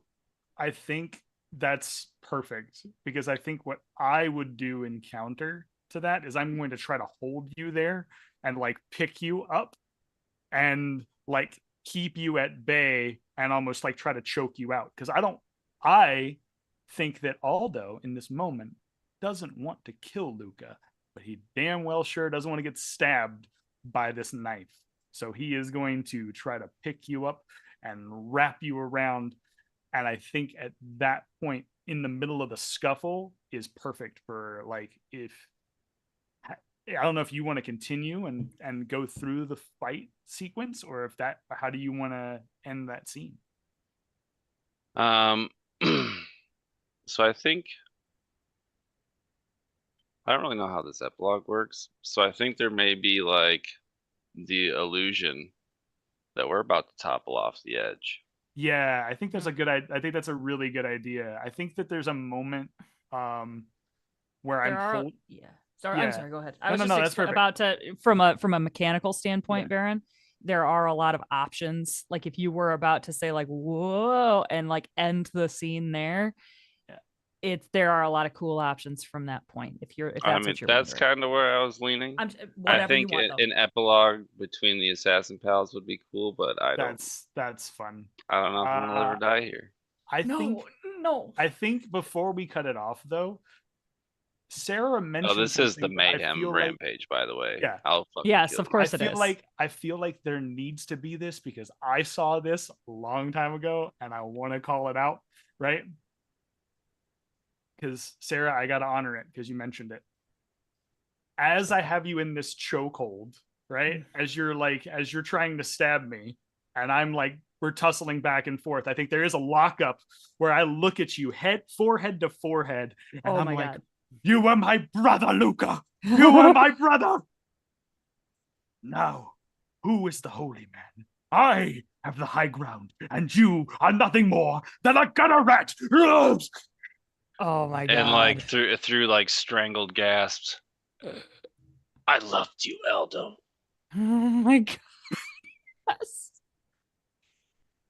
I love it. And if that's what Florence erupts in lava. Carry up with that, we're teetering towards the edge of this bell tower. And that's nothing hotter than holy wood. We actually, oh my God, see the momentum. We see the momentum, but like we pass behind the corner of like the stone bell tower, and the shit, like the darkness is where the scene ends. Hell yeah, dude! Hell yeah! Oh my God. I'm trying so hard not to scream. Everyone in my house is sleeping. So considerate. Incredible, yo. Incredible. I'm about to die. Don't die. I'm excited. I'm also about to die. I'm excited. Wah. Give it to me. Wah. Some of us are already dead. Giovanni's just laying in a pool of his own blood. He gets up, he gets a glass of wine. It's like, cry me a river. Watch Jeremy roll something stupid like you're still perfectly fine, Jeremy. Well, he's got a lot of white dye. He does have a lot of white dye. Jeremy's gonna get a weird ending because of all his white dye with a stab wound. Giovanni's on a beach somewhere in Fiji drinking Mai Tais. He actually survived. Actually survived. Turns out it was the power of God all along. Somehow Giovanni returned. Well, there is like let's see what happens first. It's the Palpatine arc. He's like, I've returned from the grave. Yeah. Okay, so now we do the aftermath. So what we're going to do for that is all of the dice that you have earned through the game, you are now going to roll them. So however many black die you have, however many white die you have, and then you are going to subtract the lowest from the highest. And then when you give your result, it will be whichever color was the highest. Mm-hmm. Similar to what we did in the tilt. Mm-hmm. Oopsie. Oh my God. You're gonna have like a fucking 20 white, Jeremy. It's gonna be crazy. Fan-fucking-tastic.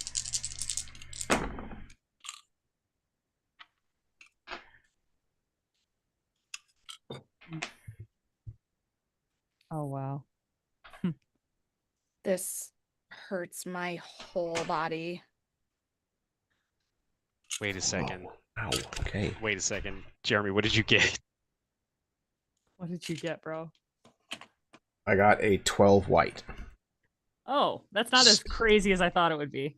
But it's still pretty great. Funny story. Are you fucking serious? I'm pretty sure this means potentially all of us live, which is hysterical. Could be.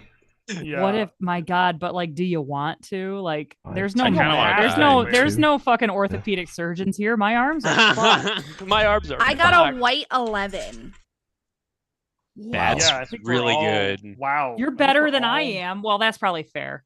Okay, so Dice don't lie, yo. Tilt. Oh my God. We're the opposite of a bell curve. All right. I all So- volunteer to die. really well. We will start with Isabella first. Isabella got a 9 white. Nothing to crow about. Not better, but not way worse either. Maybe this is just a generic. Maybe the car is wrecked, or your wife is leaving you, or there's a court date. But compared to some of the other people you know, ... Okay. So Amazing. Yeah, the arms are broken. You're right. That's not good. yeah. Okay, super.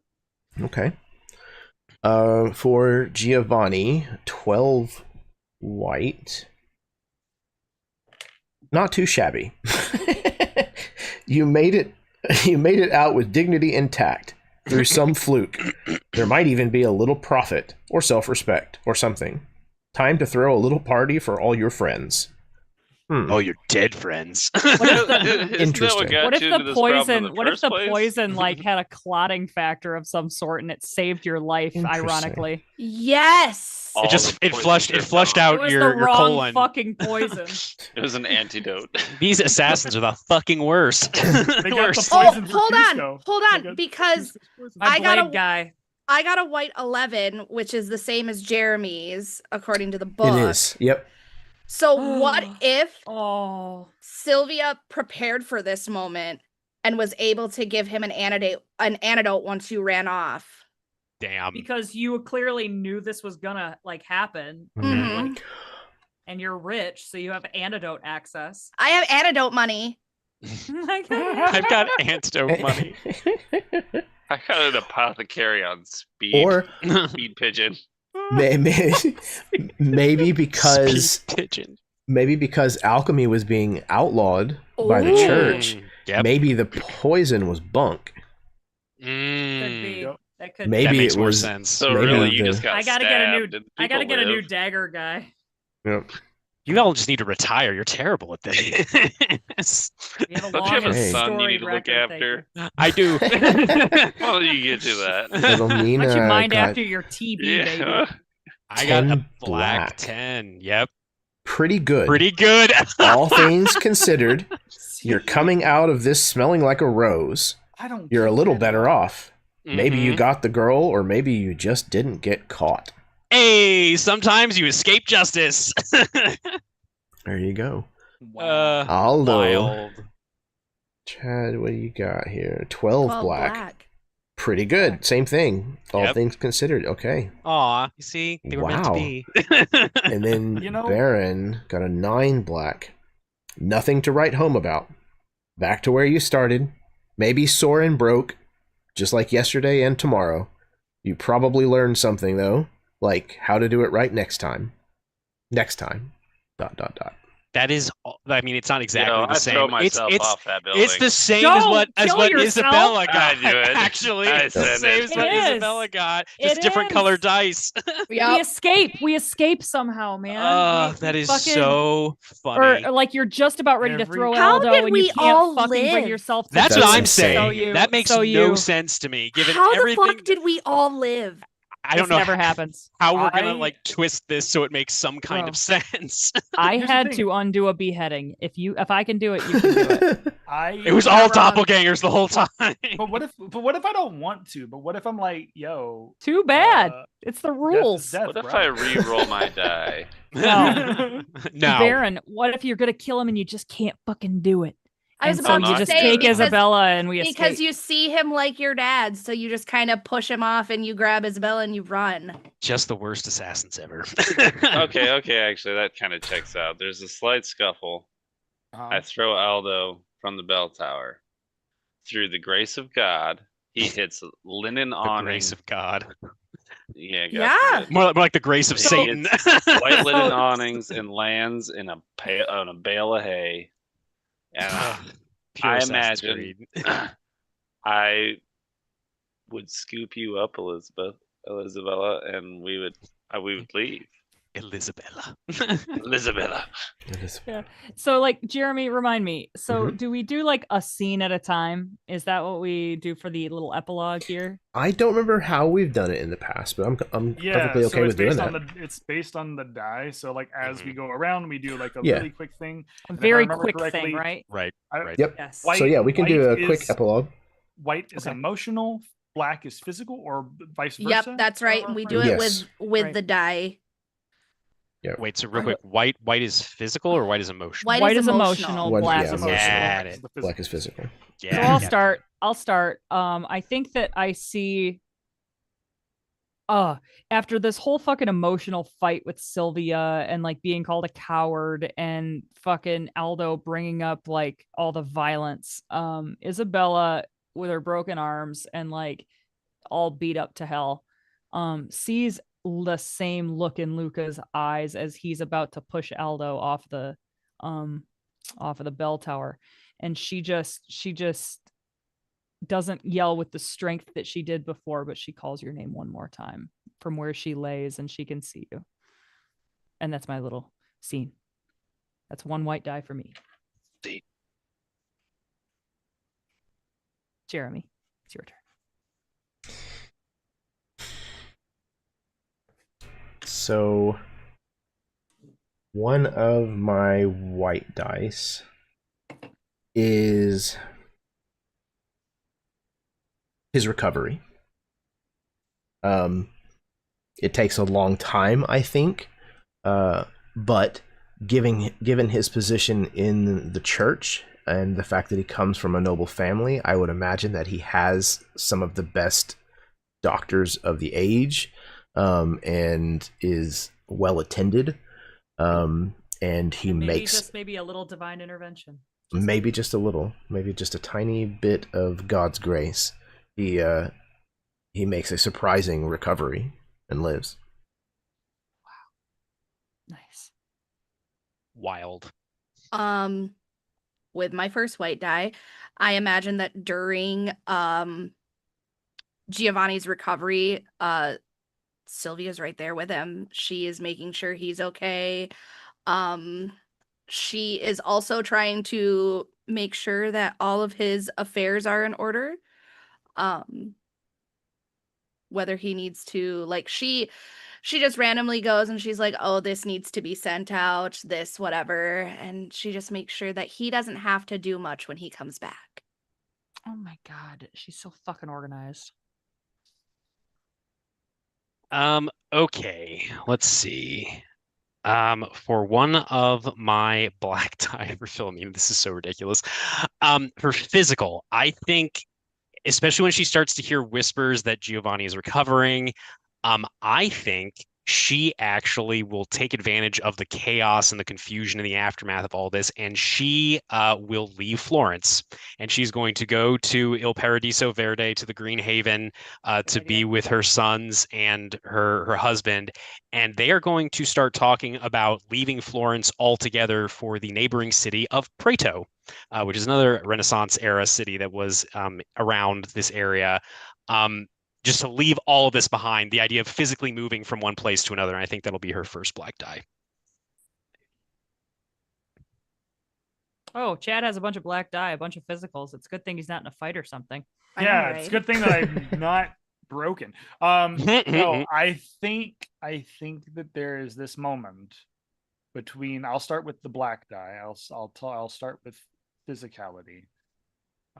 There's this moment on the top of the bell tower. Luca and him are scuffled, and there's this moment where he has the opportunity to fling this boy off of the parapet, and he stops himself because he is reminded in that moment of, out of the few people in his life that he could count as family, that he could count as people that genuinely like loved him, even if he didn't necessarily feel it all the time or express it all the time. there's this moment of seeing basically his son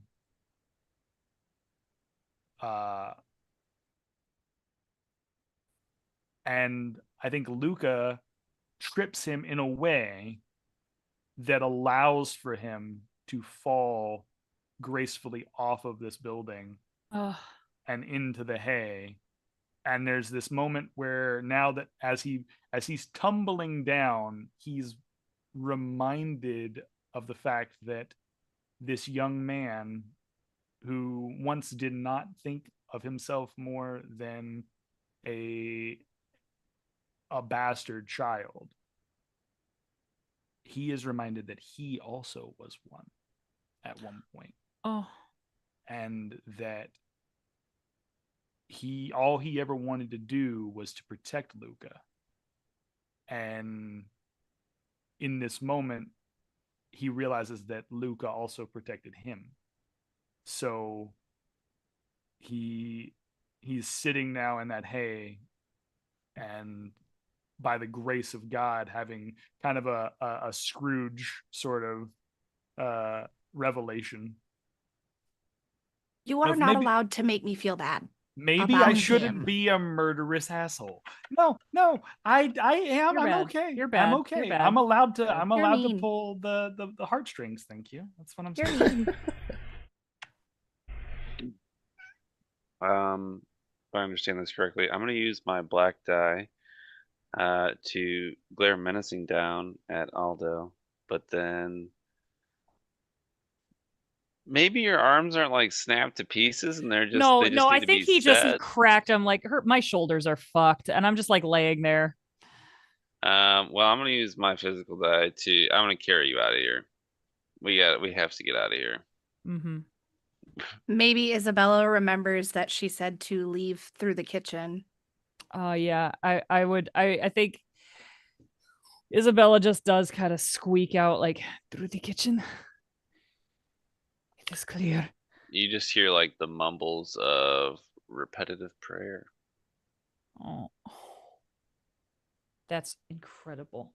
Oh my God. Ouch. Okay. So I think obviously Isabella is in a tremendous amount of pain. And so she's like in and out of consciousness. And so like I think probably for my white die, my second white die, we kind of just hear her muttering to Luca about the fact that we still have 30,000 florins, and that we need to get away. And then it goes kind of from like planning and like list making and go to the farm and kind of repeating what you said before we started this fucking debacle. And then you just hear her over and over and over, just like saying mio fratello, which is my brother, just over and over and over, and relief beyond measure in her voice. I think that's my second white die.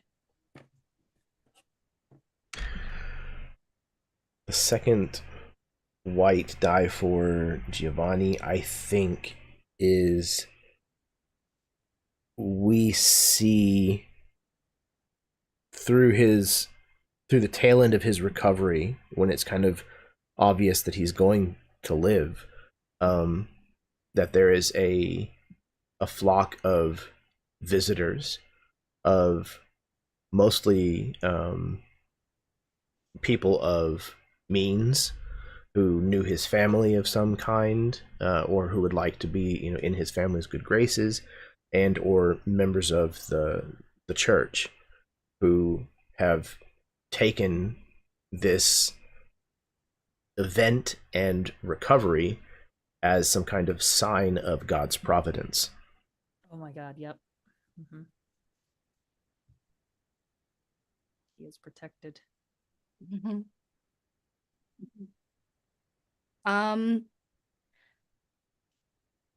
With My second white die.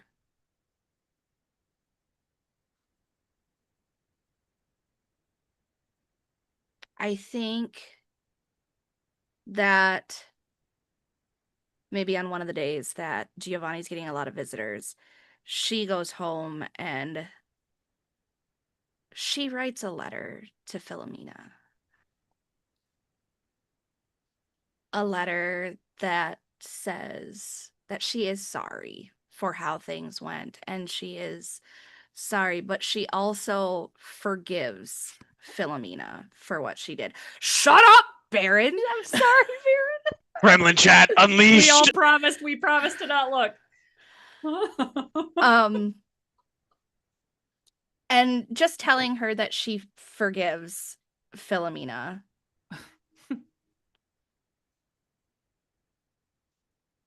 That she hopes Matteo gets better.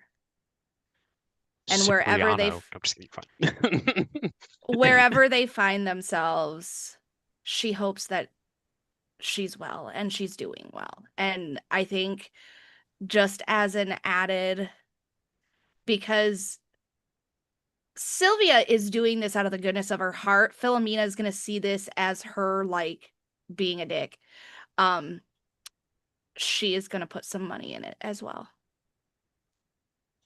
Oh, wow. Wow. And I think with Philomena's second black die, I think it's interesting. I think although Philomena and her husband and her children have left Florence, like the Potenza family is still in Florence, right? They have these connections. So the Sala della Forma Sacra is still owned by them at this point. Wow. So money is coming in. And I think with her second black die, Philomena opens a new workshop in Prato called the Sala della Gloria, the Hall of Glory. She sees that this letter from Sylvia is written by Sylvia. I think she just burns it. I think she tosses it aside. She is. I think this has taught her that she can get away with some of this shit if she is careful enough and if she hedges her bets. And I think her family is doing remarkably well with that second black dice. Just the worst. Wow. She is the worst. Just spit. The real villain. You were Gumbeed. Chadley, Jesus Christ, Chad. your second die. What you gonna do? But I got physicals, and I still got 2 physicals and one emotional. Okay. Yes. So I will say, second physical thing that happens because he lives. Aldo, I believe, at some point down the line, does get his approval as a priest. I do believe that maybe not through Giovanni's doing, and maybe even he has to move towns. In fact, I think that might actually be something that comes to fruition, is that he realizes, at least in Florence, he cannot be the level of cardinal he wants to be, the level of divinity he wants to be. So he is dejected and has to leave because everyone in this town thinks he is a horrible monster. That Where would they get please that go idea? To Plato. Please go to Plato. Prato. Yeah. I think yeah, I do think you see Aldo. We see Aldo getting on a ship to go to Prato. God. Yeah. I do think that is probably what happens, is once he finds out that Philomena is okay, even though things went badly between the two of them, I do think that there is this moment of being like, she's the only person who has ever actually seen me for who I am. And that's what guides him in this moment. God damn it. You're not allowed to hurt me. God damn it. That's incredible. Baron.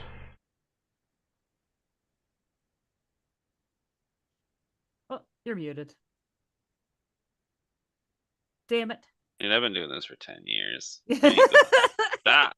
It's been a while. It's been a while.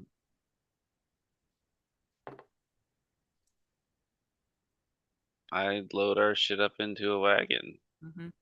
and fucking get us the fuck out of Florence. You have to get the fuck out of Florence. Dude, fucking hell. GFF.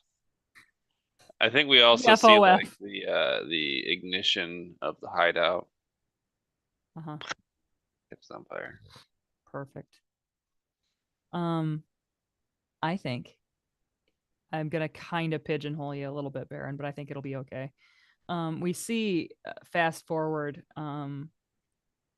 Isabella recovering from her injuries. I imagine just in a very modest, like 2 or 3 room little, what we can assume is a farmhouse with like this golden sun coming in. We were lucky enough to find not even a doctor, but somebody who like tends to like livestock medical issues, who just happens to know how to like reset a dislocated arm. And Isabella is recovering and seems to be able to move her arms normally. And we see kind of like a time lapse of Luca coming in and you know, giving her soup or whatever, and her like slowly being able to get up and get around and move her arms, and then you see her like rotating her arms, and the slow recovery, but a recovery nonetheless. And that is my black die, and I am straight out of the dice. So that's it for Isabella. Okay.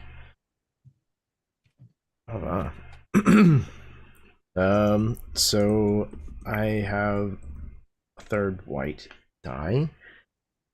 I think we see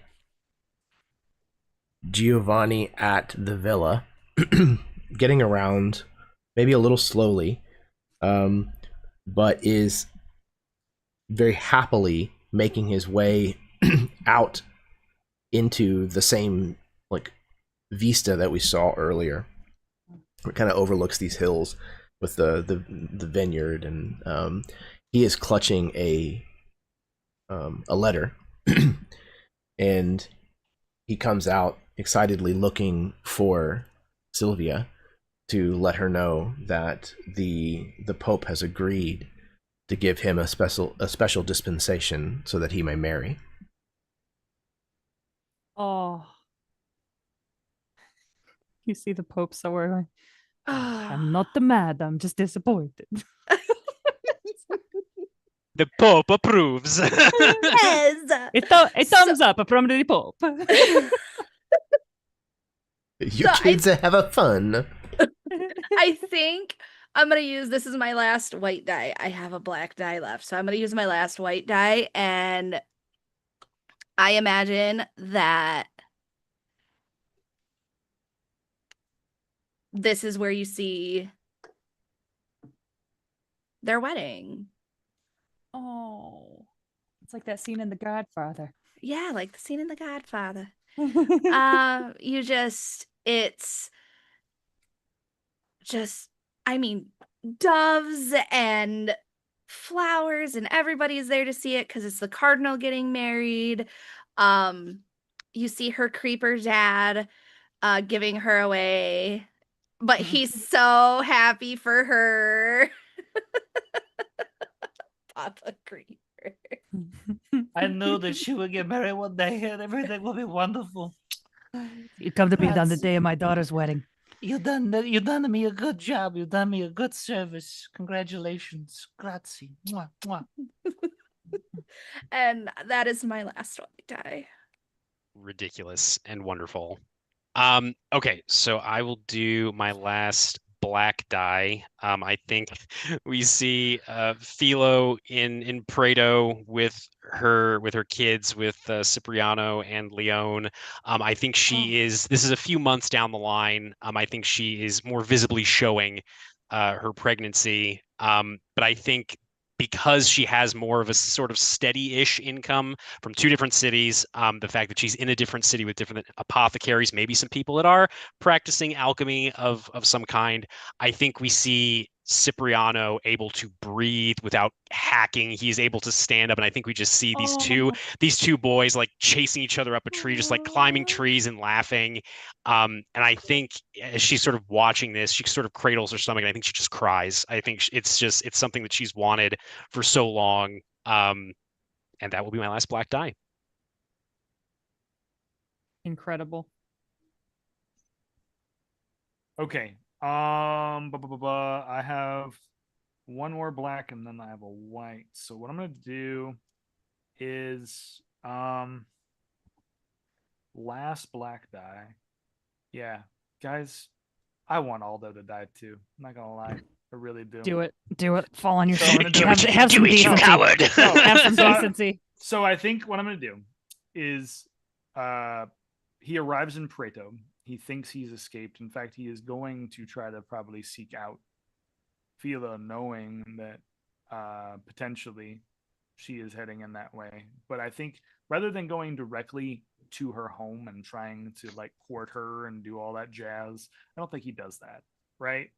I think though that he does post up at a church. He posts up at a church. He becomes like a pastor there.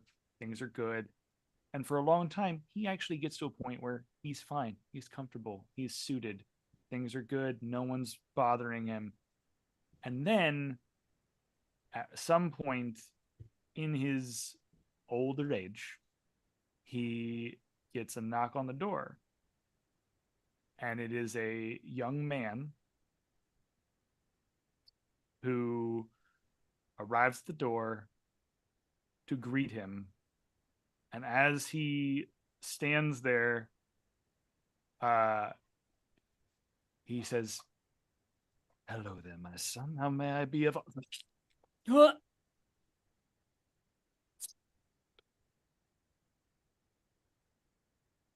Requiescat in pace, Father. Fuck yes. Fuck yes. Fuck yes. Let's go. As the young Leonardo that he had publicly embarrassed years and years ago, with the spanking, kisses him on both cheeks and then throws his body back into the hallway of his own small little piddly chapel. Assassino. And then just walks away head like hood covered up, walks Isabella sends her regards. Yeah, I want him to know it was me. You guys. Yeah. Tell him. Yeah, man. And he just falls beautiful. backward. So I have one That's more, great. but that'll be it for the physical dice. That's for sure. Great. Incredible. Baron. Baron has one more, I think. I think one of each still. Yeah.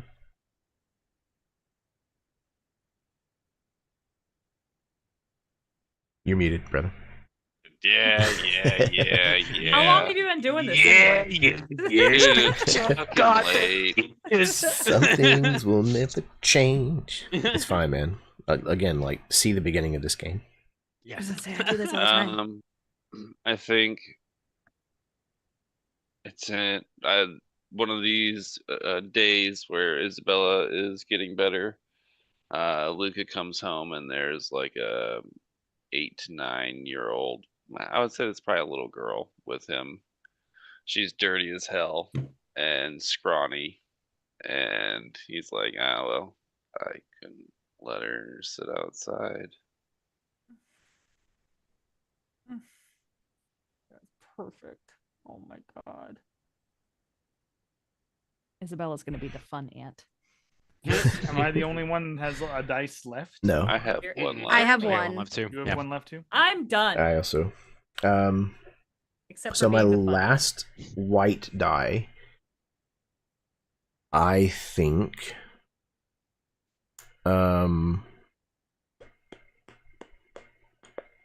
emotional.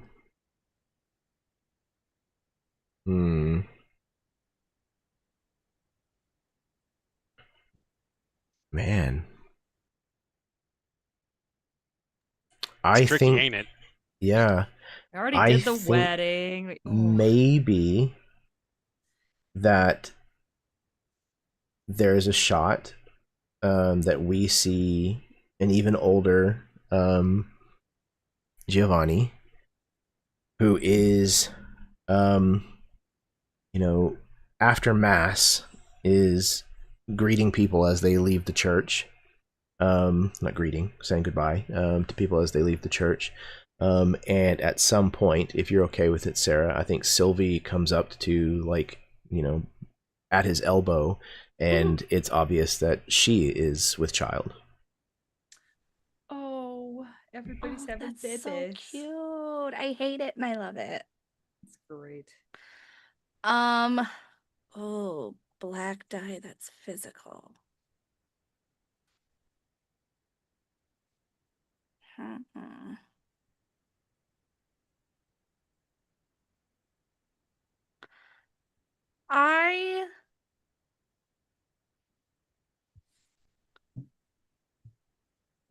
I imagine that between her having their first child and the day that it happens, her father has fallen very ill. And I believe that it's the moment that she has their first child, let's say it's a son, it's just a few minutes later, they find out her father died the moment that she had their baby. Oh. Like, see, Just Sarah, you make didn't it have to do sad. that to yourself. Yes. You had to add a little tragedy to an otherwise happy Tragedy. ending. Hey, Tragedy. listen, it's Tragedy. not bad though. Her dad just died. Yeah, right. Well, It wasn't her. It wasn't Not her Creeper loved Dad. one. Oh, Creeper no. Dad died. Oh no. But she was a daddy's girl, so she was very attached to Oh, her yeah, dad. of The course. moment his legacy was secured, Yeah. he could let go. Yep. Do you Take name me the baby away. after your? Do you name your baby after the father? Yes. Creeper Dad. Creeper Dad Ragona. Creeper Actually, Jr. I think the way that it would go is she would say that it would be, she would say Giovanni Antonio Pizzarelli. Oh, perfect. Pizzarelli? God damn it, Baron. Pizzarelli. Fonzie. Yeah. I named him Luca after some name I heard yelled just- the day that you Okay. were stabbed. In pain. That is my last die. Incredible. Nice. Yay. Bravo. Sylvia. Well done. Oh man. Jason. All right, for my last die and my white die, my only white die, I think, again, a very brief scene. I think we see, again, it's a little bit into the future. I think we see Sylvia, or not Sylvia, Jesus. Now I'm distracted. Philomena, rather, working on a statue in the Hall of Glory, essentially. I think this is something that actually the Pope commissioned her to do. After all that unpleasantness in Florence, of course, make something in Prato. I think the Hall of Glory has become rather famous, rather well known in the area, and I think we see there is a girl in maybe her early teenage years, sort of watching and observing, and I think in this moment, Philomena, although things are still very uncomfortable between her and Matteo, Matteo's off doing whatever he's going to do. I think having this child who I think she is named Mercy, sort of to pass on her own legacy to, I think she kind of smiles to herself and says, Mercy, hand me that chisel, will you? And I think we kind of end with the scene of this this child handing her mother this chisel as she does what she really always enjoyed doing most. It wasn't the intrigues, it wasn't any of this other nonsense, it was really just the art. It was always art above all, l'arte soprattutto, and I think that is the last we see of Philomena. Wow. Oh, that was good. Really, really good, Jason. I love it. Oh, okay. Incredible. Geez, how do I make this an emotional ending? Because my last die is my emotional die. You see as you die, you fucker. Yeah. Here's the thing. Aldo was a bad guy. I'm just gonna let everybody know that. Aldo was a bad dude. I don't think I gotta preface that. But I'm gonna try to make y'all cry right now, because that's how it works. With my emotional scenes, I'm gonna try. But I think we see Aldo, head staring up into the ceiling of this chapel. Above him, in the open portico in the front, is a stained glass depiction of Christ, right? Like and I think we see exactly why, like, there's a little bit of a montage where we see why Aldo became the way he is. And I think that there's this, like, him remembering his father was an absolute asshole. His father was of the church of the cloth and treated him with like such disdain, and like that you'll never be clean, that you'll never be without sin, that you'll never be, you'll never be the purity that is, and that like you gotta be tough. You gotta be a man of war. You can't be soft when it comes to being godly. You can't be soft when it comes to being divine. There's no such thing as holy grace. There is only holy wrath, right? In his eyes. And I think we see this young little boy who is being taught at a very early age that it is an eye for an eye out there, and you have to do that in order to get ahead. And then we see that as he is literally choking on his own blood, we see him sort of fade away with the knowledge that perhaps had he taken another route, had he listened to his brother Giovanni, had he listened to his brother Luca, had he listened to the people who actually loved him and cared about him, instead of listening to the zealotous, tyrannical spaces of his mindset, he would have been a good person that people would not have wanted to see die. And I think that there is that, like, him having that revelation, so that as he dies, he doesn't condemn his soul to hell, and instead allows himself to be graced to go to heaven. Incredible, Chad. Ouch. Ouch. I'm going to piggyback off that. Okay. As you had mentioned, it had been some time. I think as you kind of fade away, we see back outside a young girl in a cloaked hood who quietly assails her first target and kills nice. Leonardo. We see Aunt Isabella assist her in pulling this now dead individual into our wagon, and a no less stoic Luca enters, pulls up a chair, and sits beside your body. I imagine it's like dark in this house, or you said it was in a church, and there's like the light shining through. So you've got like just the natural sunlight shining off of the stained glass, but outside of that, there's nothing but like some small sconces in here. Mm-hmm. He closes your eyes, and you just hear, and he said, "Do not fear, for I am with you. Do not be anxious, for I am your God. I will strengthen you, I will help you, and I will uphold you with my victorious right hand." God damn it. Jeremy has one more. The fucking crux. I do. The hub at the center of this wheel. He wins $1 million. I have a black die. Congratulations. Very and well done. Damn. I think this is still further in the future. The story of what happened and Giovanni surviving this has circulated and grown. And I think we see a rooftop with a chimney. And we're holding on that for a while. And then white smoke begins to pour out of this chimney.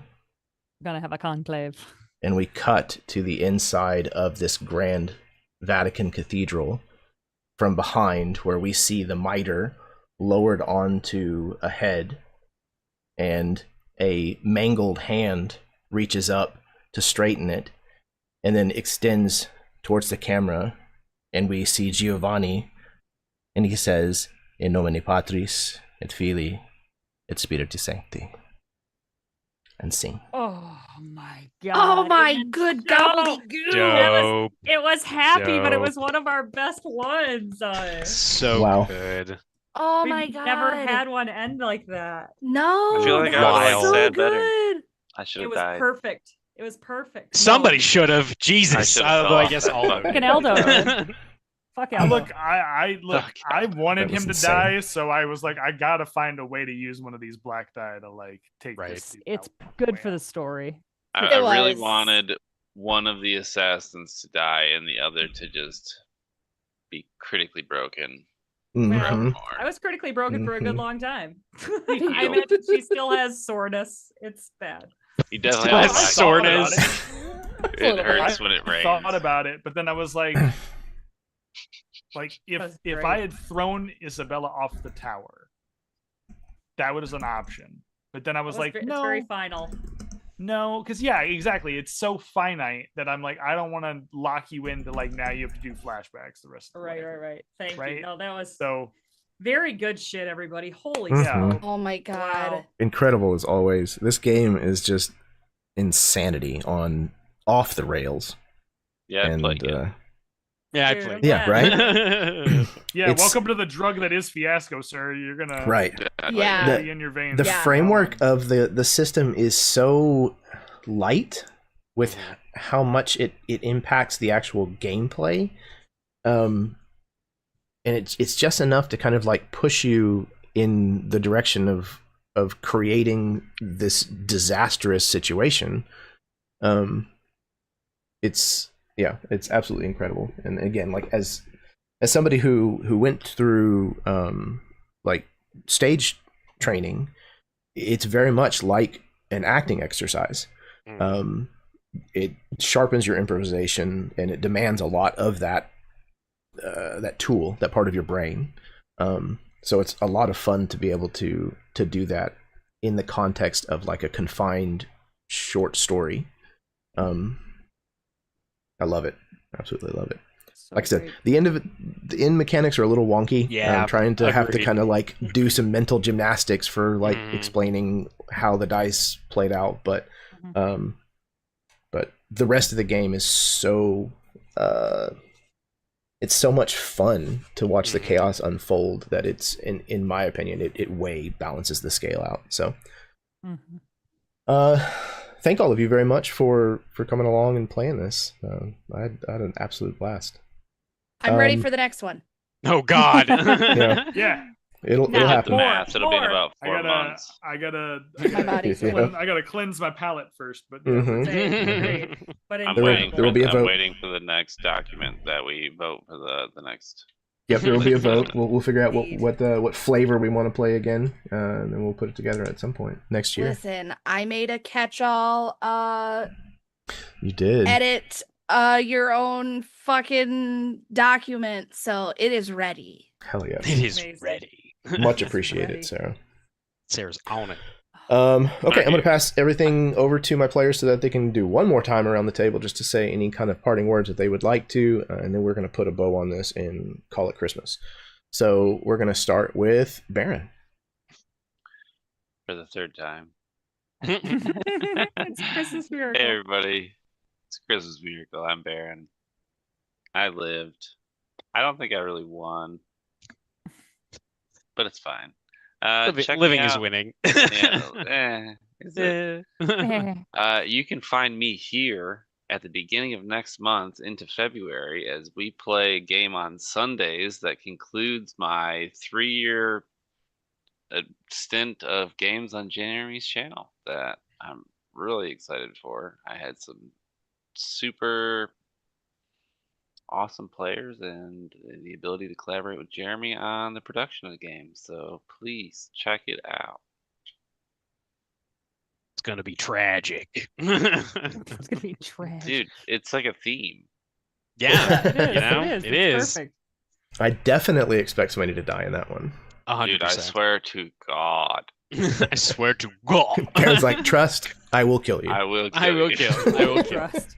Ain't no No. random dice gonna stop someone from Yeah, dying. exactly. Ain't no black white dice will save you now. Oh my Yeah. god. No, I can't I wait, roll a man. 12. I don't care.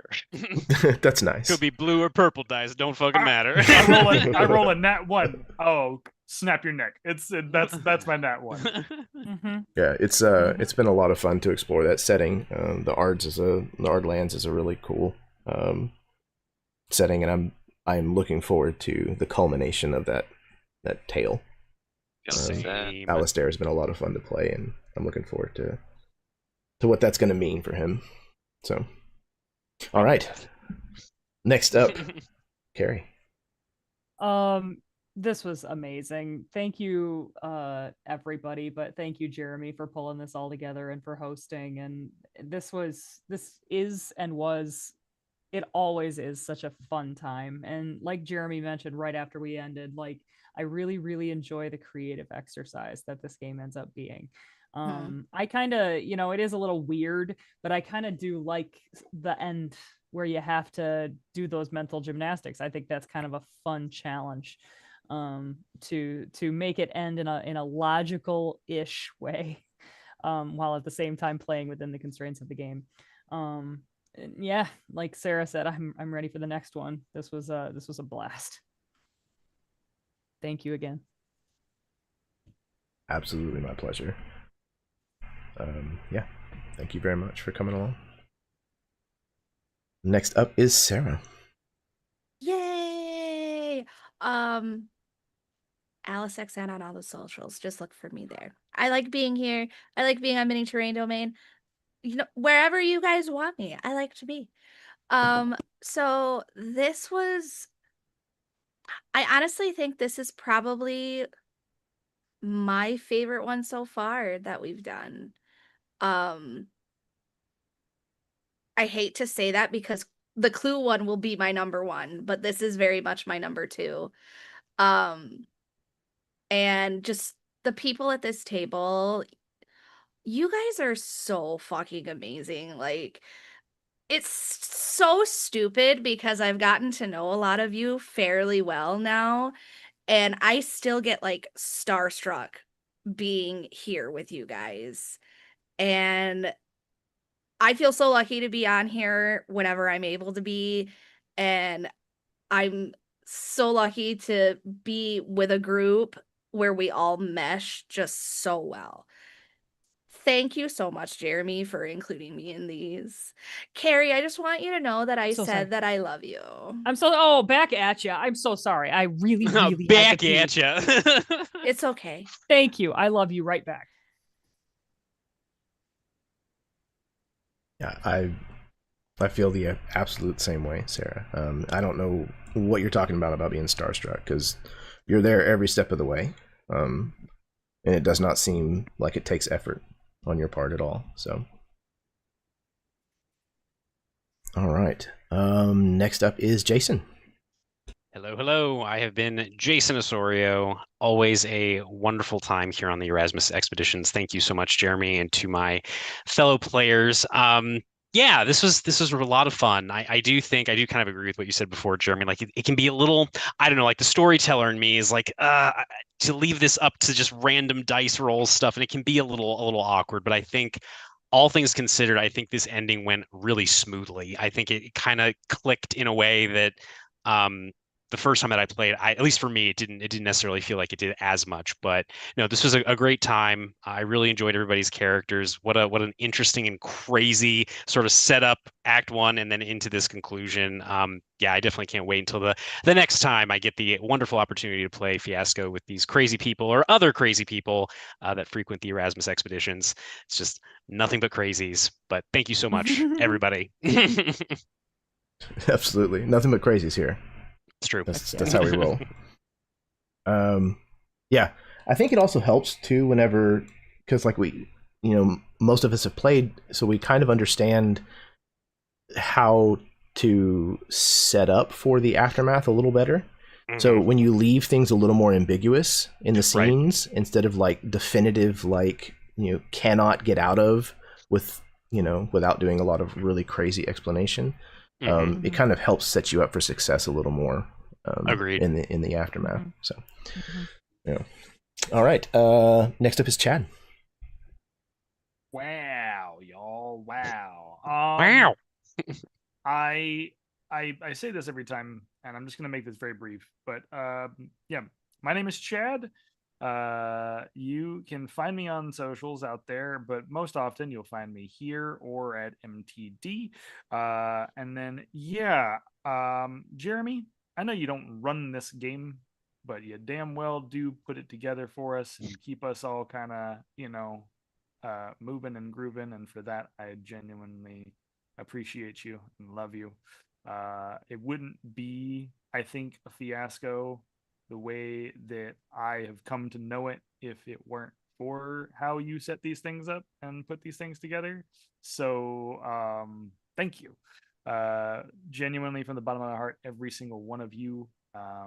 Always, I love playing with you, and all of you have bring out some of the best things in me. And I signed up for playing a absolutely dastardly villain, and I said, please kill me, please, I want it. And they tried so hard. And even the dice said, nah, man. Nah. And I had to do it myself. So I mean, at the end of the day, like, live your dreams, kids. Live your dreams. Like, if you want to go out and be a horrible big bad villain, and you want to explore that in a very safe and wonderful, like, storytelling space, go do it in Fiasco, and go hang out with some wonderful, cool friends, and get to explore that with the stories that we tell. And I gotta tell you, I had a blast with this train wreck. Let's do it again as soon as humanly possible.